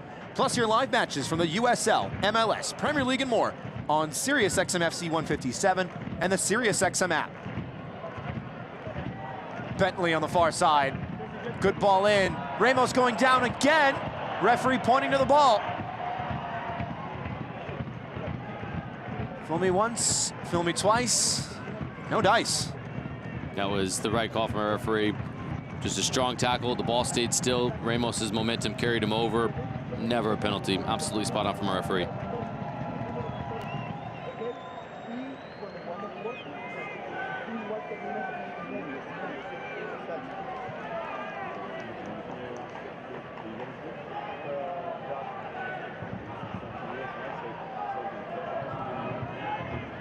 '68th minute now. Chattanooga have pulled one back in the 56th minute. And Omar Hernandez belter. 2 goals in the first half though. Tumi Moshaban in the 3rd. And an own goal from Omar Gomez in the 37th to leave us where we are now. Chattanooga feel like they've got some life and look for Winters to continue to go to the bench. I'd like to see Jesse Maldonado come onto the pitch if possible. Well, he's a player that can really change the game. A lot of energy. Match that with quality as well. Signed to a 25-day contract on Friday as Kostashin from distance. Didn't look promising at first, but started to bend toward that upper right corner at the very end. Kostashin finally getting a bit more space. Speculative going with the right, but now what that'll do, that'll ask the Chattanooga back line to step forward to close down, may create a little bit more space in behind for Amon. Ladies and gentlemen, coming into the match for Chattanooga. Well, you've gazed into your crystal ball, Jamie. It looks like Jesse Maldonado will be entering the contest. First is James Vaughn on at the back in place of Omar Gomez. As Maldonado will make his Red Wolves debut in place of Joshua Ramos. Sometimes you get things right, sometimes you have a feeling, you just think a player can come in and affect the game. Maldonado's capable of it instantly. Look how high his starting position is as he comes in for Ramos, who put a good shift in, but now these final 20 minutes, Maldonado gets a chance to show what he's got. When you speak to a player wanting to come into a new team and make an immediate impact, it was on Tuesday where Jesse Maldonado and his agent got the call from Scott McKenzie, and he was there that same Thursday, ready to work and earn his spot. Numbers forward as the low shot will trickle wide. That would have been some debut. How about it? League play, coming in, touch it around your defender, go with some conviction. To be fair, it did look as though it was covered all the way from Cleaver, but still, good endeavor, and that just is contagious to the group to just bring some life, to try some individual 1v1 creative things inside the final third. A final warning after that challenge on Moshaban. Quick to pop back up. Again, this second half totally different from the first. You see Boise not on the back foot by any means, but way more back and forth traffic. This is a match, right? This is competitive, and this is what we didn't see in the first half. Second half, instantly, it's as if everybody from Chattanooga took on the adversity and sort of pulled their shoulders back and said, right, I'm ready to go out there in the second half and actually give a good account for ourselves and our club, and it's paid dividends to get back in this match. Mayaka, Kostashin, splits the 2 defenders and nobody making the run to the near post.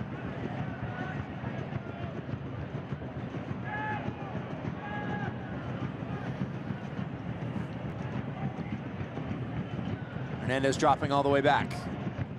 Continues the run to the outside. Dispossessed, and now Bodley will spin away.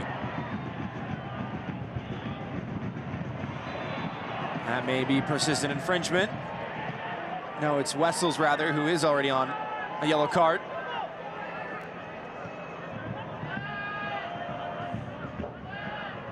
Ricketts. Yay. Mayaka. Gasso. Quick, simple passes for Boise. Trying to carve out the half space around the area. Ricketts once again. He'll try and take it himself. Big touch. Going over. Referee sounds the whistle. 25 yards out. This is prime real estate.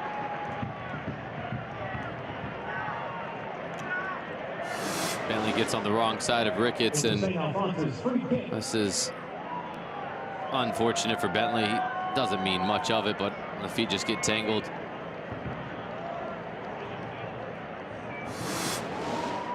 Bentley can complain all he wants, but if the roles were reversed and we were at the opposite end of the field, it'd be a similar type action that Bentley would have to try to get a free kick as well. So a couple different players standing over the St. Alphonsus free kick. Kostashin looking ready to go for goal. With him is Nye. Mayaka there, just watching in support. 4 in the wall for Jason Smith. This is where Kostashin shines. Spends hours on the training ground perfecting his craft for this moment. It is Kostashin near that top right corner and didn't bend back down in time. Did not miss by much. It's one opportunity you do not want to give Kostashin a second one from that range. At Bellevue University, your success is the only thing that matters. That's why they offer education that's designed to help you achieve your next goal. Find more at degrees.bellevue.edu/goals.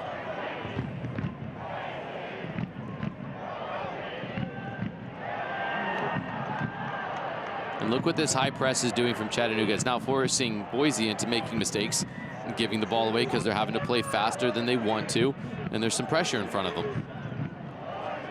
Especially with fresh legs in the center of the park and on the front line too, with Jesse Maldonado, with Matt Bentley bringing that heat. It's going to put Boise under that much more duress. Cooler heads must prevail for the hosts. Mayaka going over, and that will certainly be a free kick.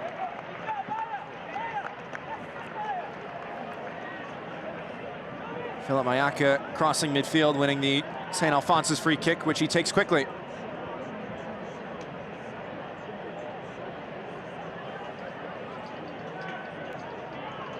But even still, with that high press from the Red Wolves, there have been moments where AC Boise have looked maybe a little out of sorts, but never too unbothered. That's a fair assessment.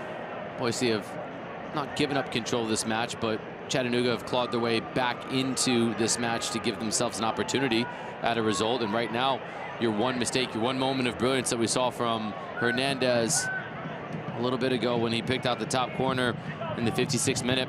This game is still there. Boise need to figure out a way to slam the door shut, because right now it's just being held ajar. Well, there is nothing given to you in USL League One. It just takes a half a moment like that. A team that looked absent for 45 minutes has an incredible strike to pull one back as Smith was scrambling, and that will take a touch out for a corner kick.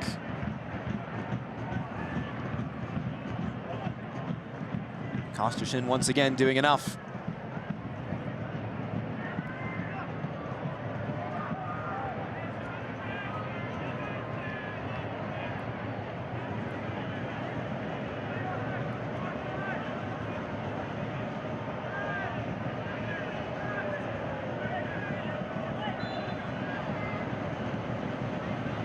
It's an Athletic Bruin corner kick. Sent toward the penalty mark, headed back in front. Dengler was up for it, the big center half. Mayaka will use his noggin just to reset.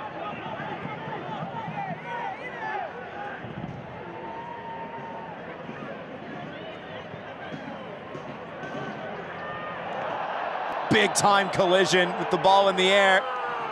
The referee has a decision to make here. Toby Adewole is already on a yellow card.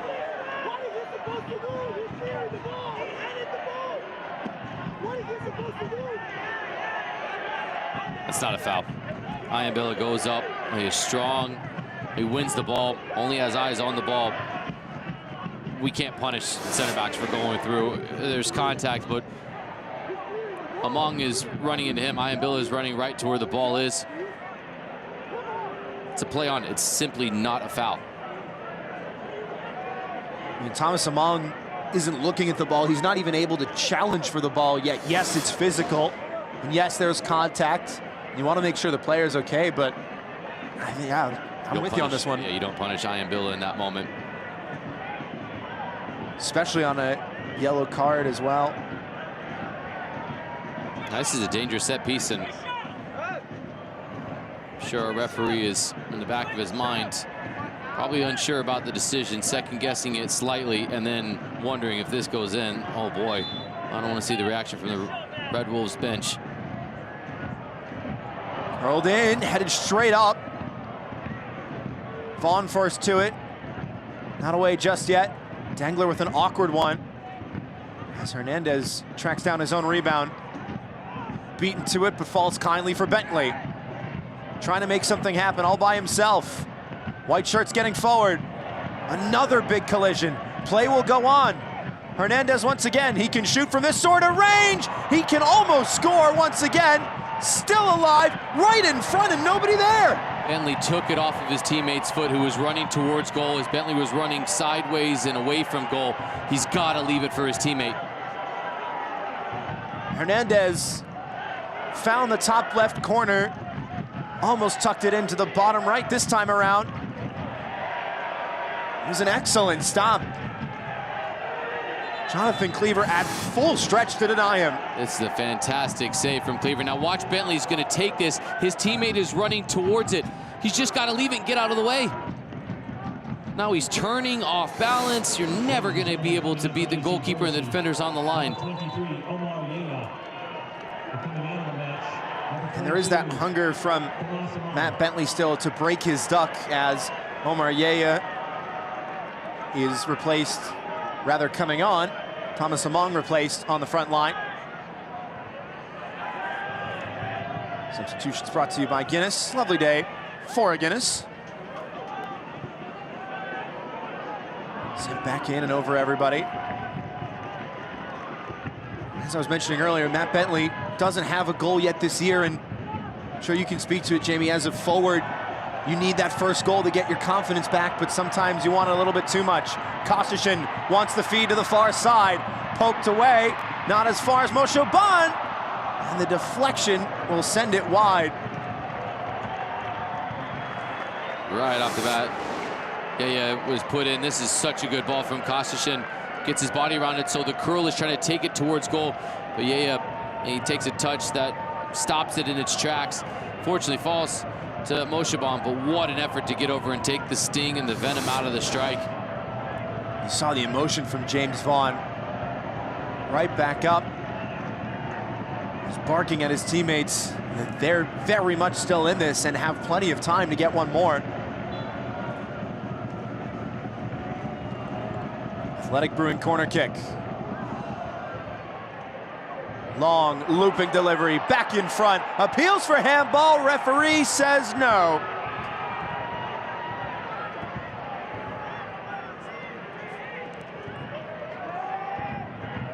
Another shout for a penalty in this match. How many times have we said that?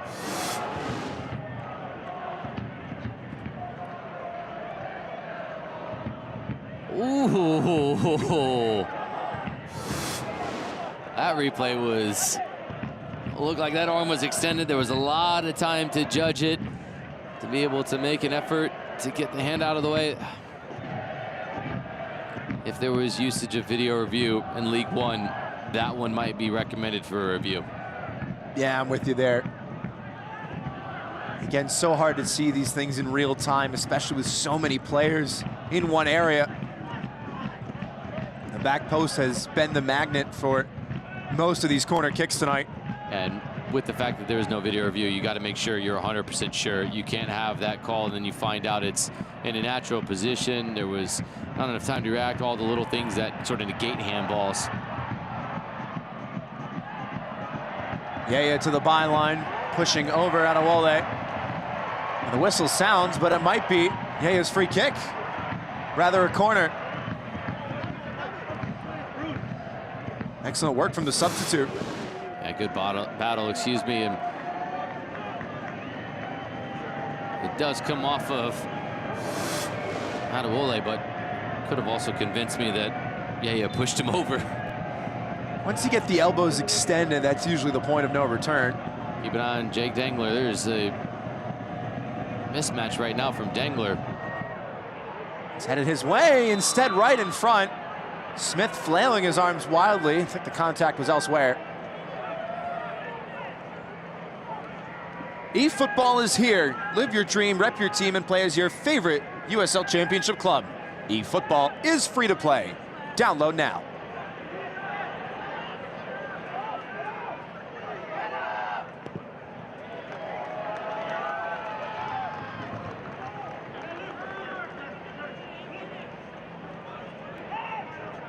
So much time now afforded in the middle third to Chattanooga. Something, again, they don't actively look for at the start of matches, but as they've grown into this one and adjusted their game plan, it's benefited them tenfold. I think Chattanooga should be very pleased with their second half performance. They have come out and really showed well for themselves, and they're another opportunity here. Great ball in, right in front, and the definitive touch unable to be provided. Pedro Hernandez, the captain, oh, so close. The way Chattanooga approached this second half needs to be a blueprint for them going forward. They have taken more risk. They've kept the ball more. They've been less reliant on playing the long ball, and they've caused a very good Boise team trouble at home. Oh, it was a sublime first touch by Pedro Hernandez to start the move. But it is Omar Hernandez who is down. The referee has stopped it. And he will be replaced by Ropapa Mensah, who has the most headed goals in club history. Second in Red Wolf scoring all time with 21. 13 of those were game winners. Excellent time for a game leveler here. Used to ply his trade 2 hours to the west in Nashville back in their USL days. And towards him at the back post. More appeals for handball. These ones far less numerous. Maybe a chance for the counter. Yea's onside. He's in a foot race, and it is way too heavy of a first touch. As a forward, a chance like that, your eyes go as wide as dinner plates. What he's trying to do is get that touch across the face of Iambila. So he's thinking about that touch, and then it bounces up on the turf, hits his knee, and just gets it all wrong.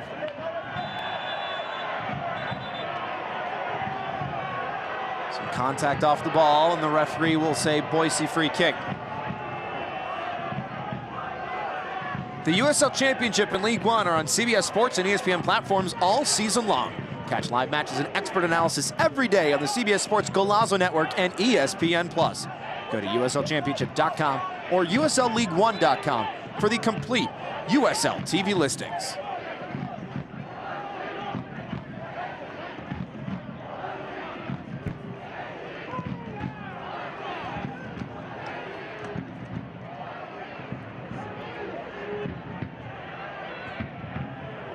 Bodley will keep it in touch. 85th minute now, in front of a packed homestand.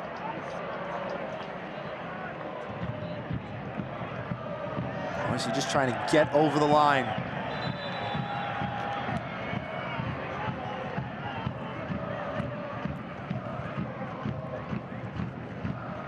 To do that, they'll make a couple more changes.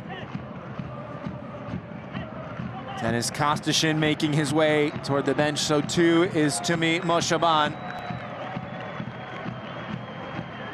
Had the goal in the 3rd minute to start tonight's proceedings.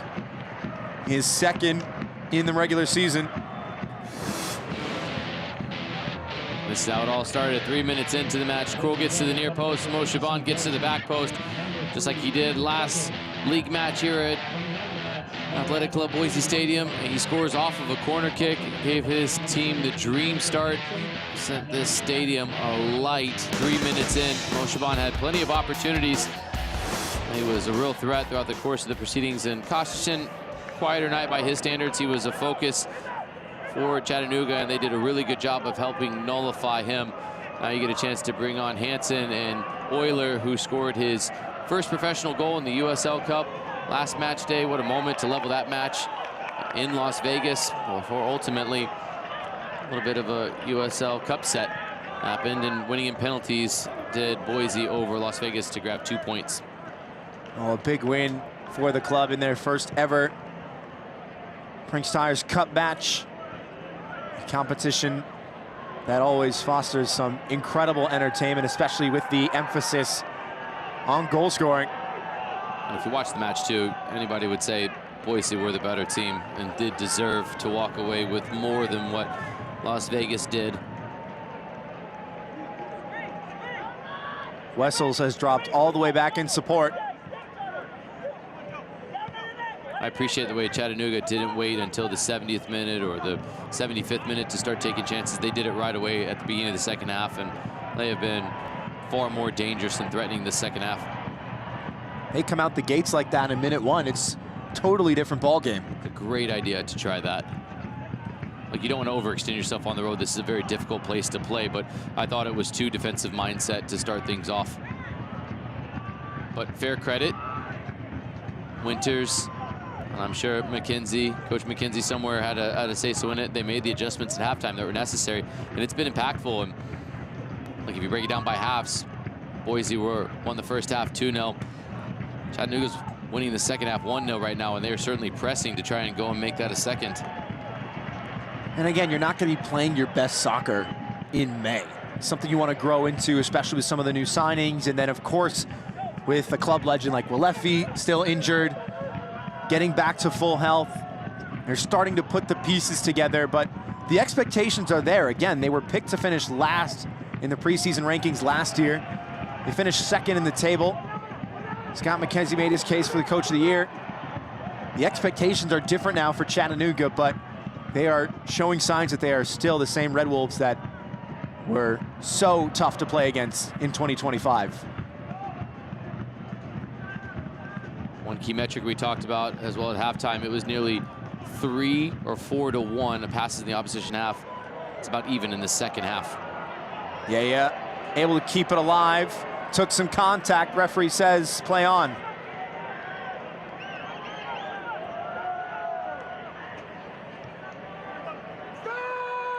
The first half passes in the opposition half, I beg your pardon, it was worse. 58 for Chattanooga, 203, nearly 4 to 1 passes in the opposition half. Second half, 88 for Chattanooga, 95 now for Boise. I mean, nearly 1 to 1. Start looking at the starting points, and that's a direct correlation to it. Good cross in, diving header, right at Smith. Would have been some way for Joseph Hansen to get his first for the club.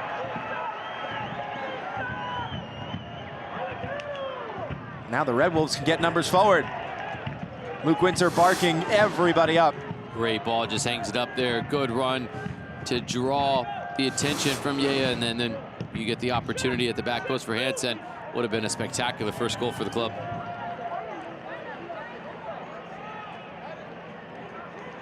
'90th minute has nearly elapsed at Athletic Club Boise Stadium. This place was boisterous in the first half. You cut the tension with a knife in the second half. It has been a little quieter, but if the score remains the way it is after 3 minutes have come and gone, it certainly won't stay that way. Hernandez weaving his way through. Did that take a touch out? It did. Stoppage time presented by Diamond Heating and Cooling, and this may add a little bit more time onto that 3 at a minimum. Played quickly. Mbila regaining his composure to the back post. Flurry of black and green shirts there awaiting it.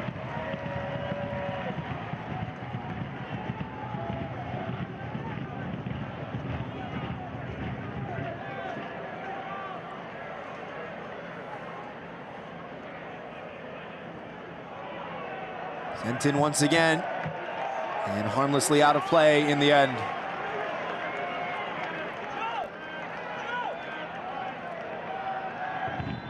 Matt Bentley still in the hunt for his first goal since the regular season finale of last year against Westchester back on October 25th.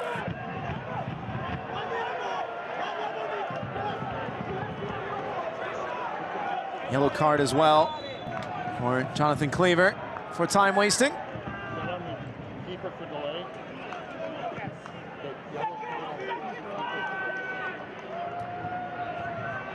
First yellow card to an AC Boise player tonight. There was that stretch early in the second half where things were getting a little bit chippy. Quieted down since then. A number of penalty shouts on both sides of midfield, all of which were waved off.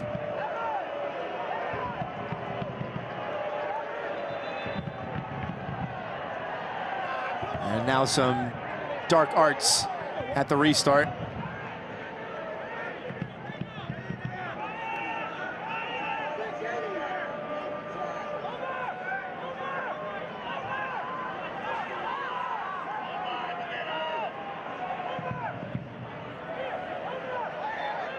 A lot of time taken for Chattanooga to try and set this one up. To the top of the key. Another physical clash and a player down. Referee allowing play to go on. And he'll have to stop it now. It was a head injury. You can understand the frustration from the Boise fans, but per the laws of the game, it's the correct procedure.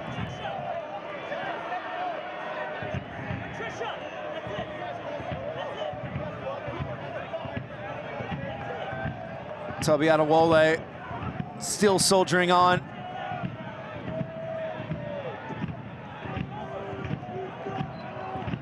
Play restarts with the drop ball. Right back towards Adewole. Second to it. Into the 94th minute now. Is there time? Wessels has to send it in. Not enough air on this one. Mensah straight up. Another big time challenge. That should have been a foul. One right back.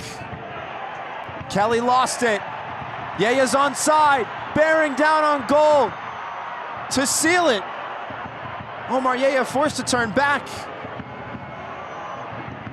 Moved along one more time, and the rip from range, always rising. But it's enough in the end. AC Boise defend home soil once again. They stave off the late surge from the Red Wolves and pick up all 3 points in this one.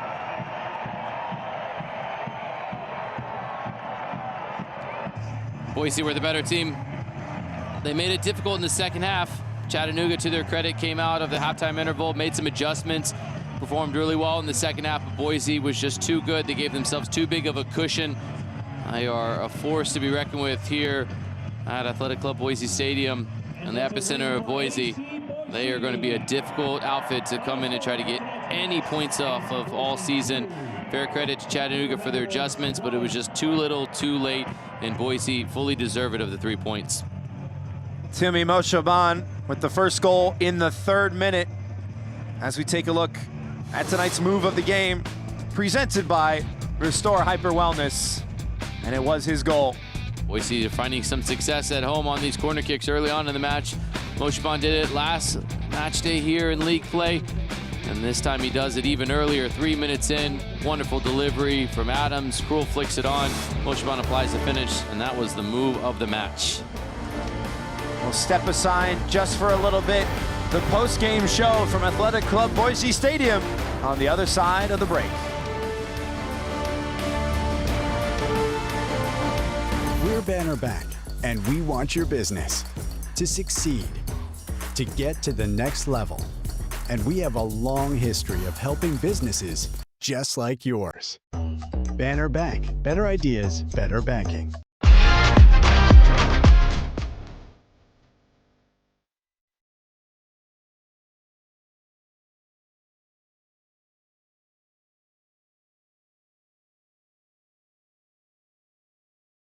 We're Banner Back, and we want your business to succeed, to get to the next level. And we have a long history of helping businesses just like yours. Banner Bank. Better ideas, better banking. If you need honest heating, cooling, plumbing, or electrical service, call Diamond today. For over 25 years, Diamond's 5-star heroes have been serving Treasure Valley homeowners with quality and integrity. Diamond, your home's best friend.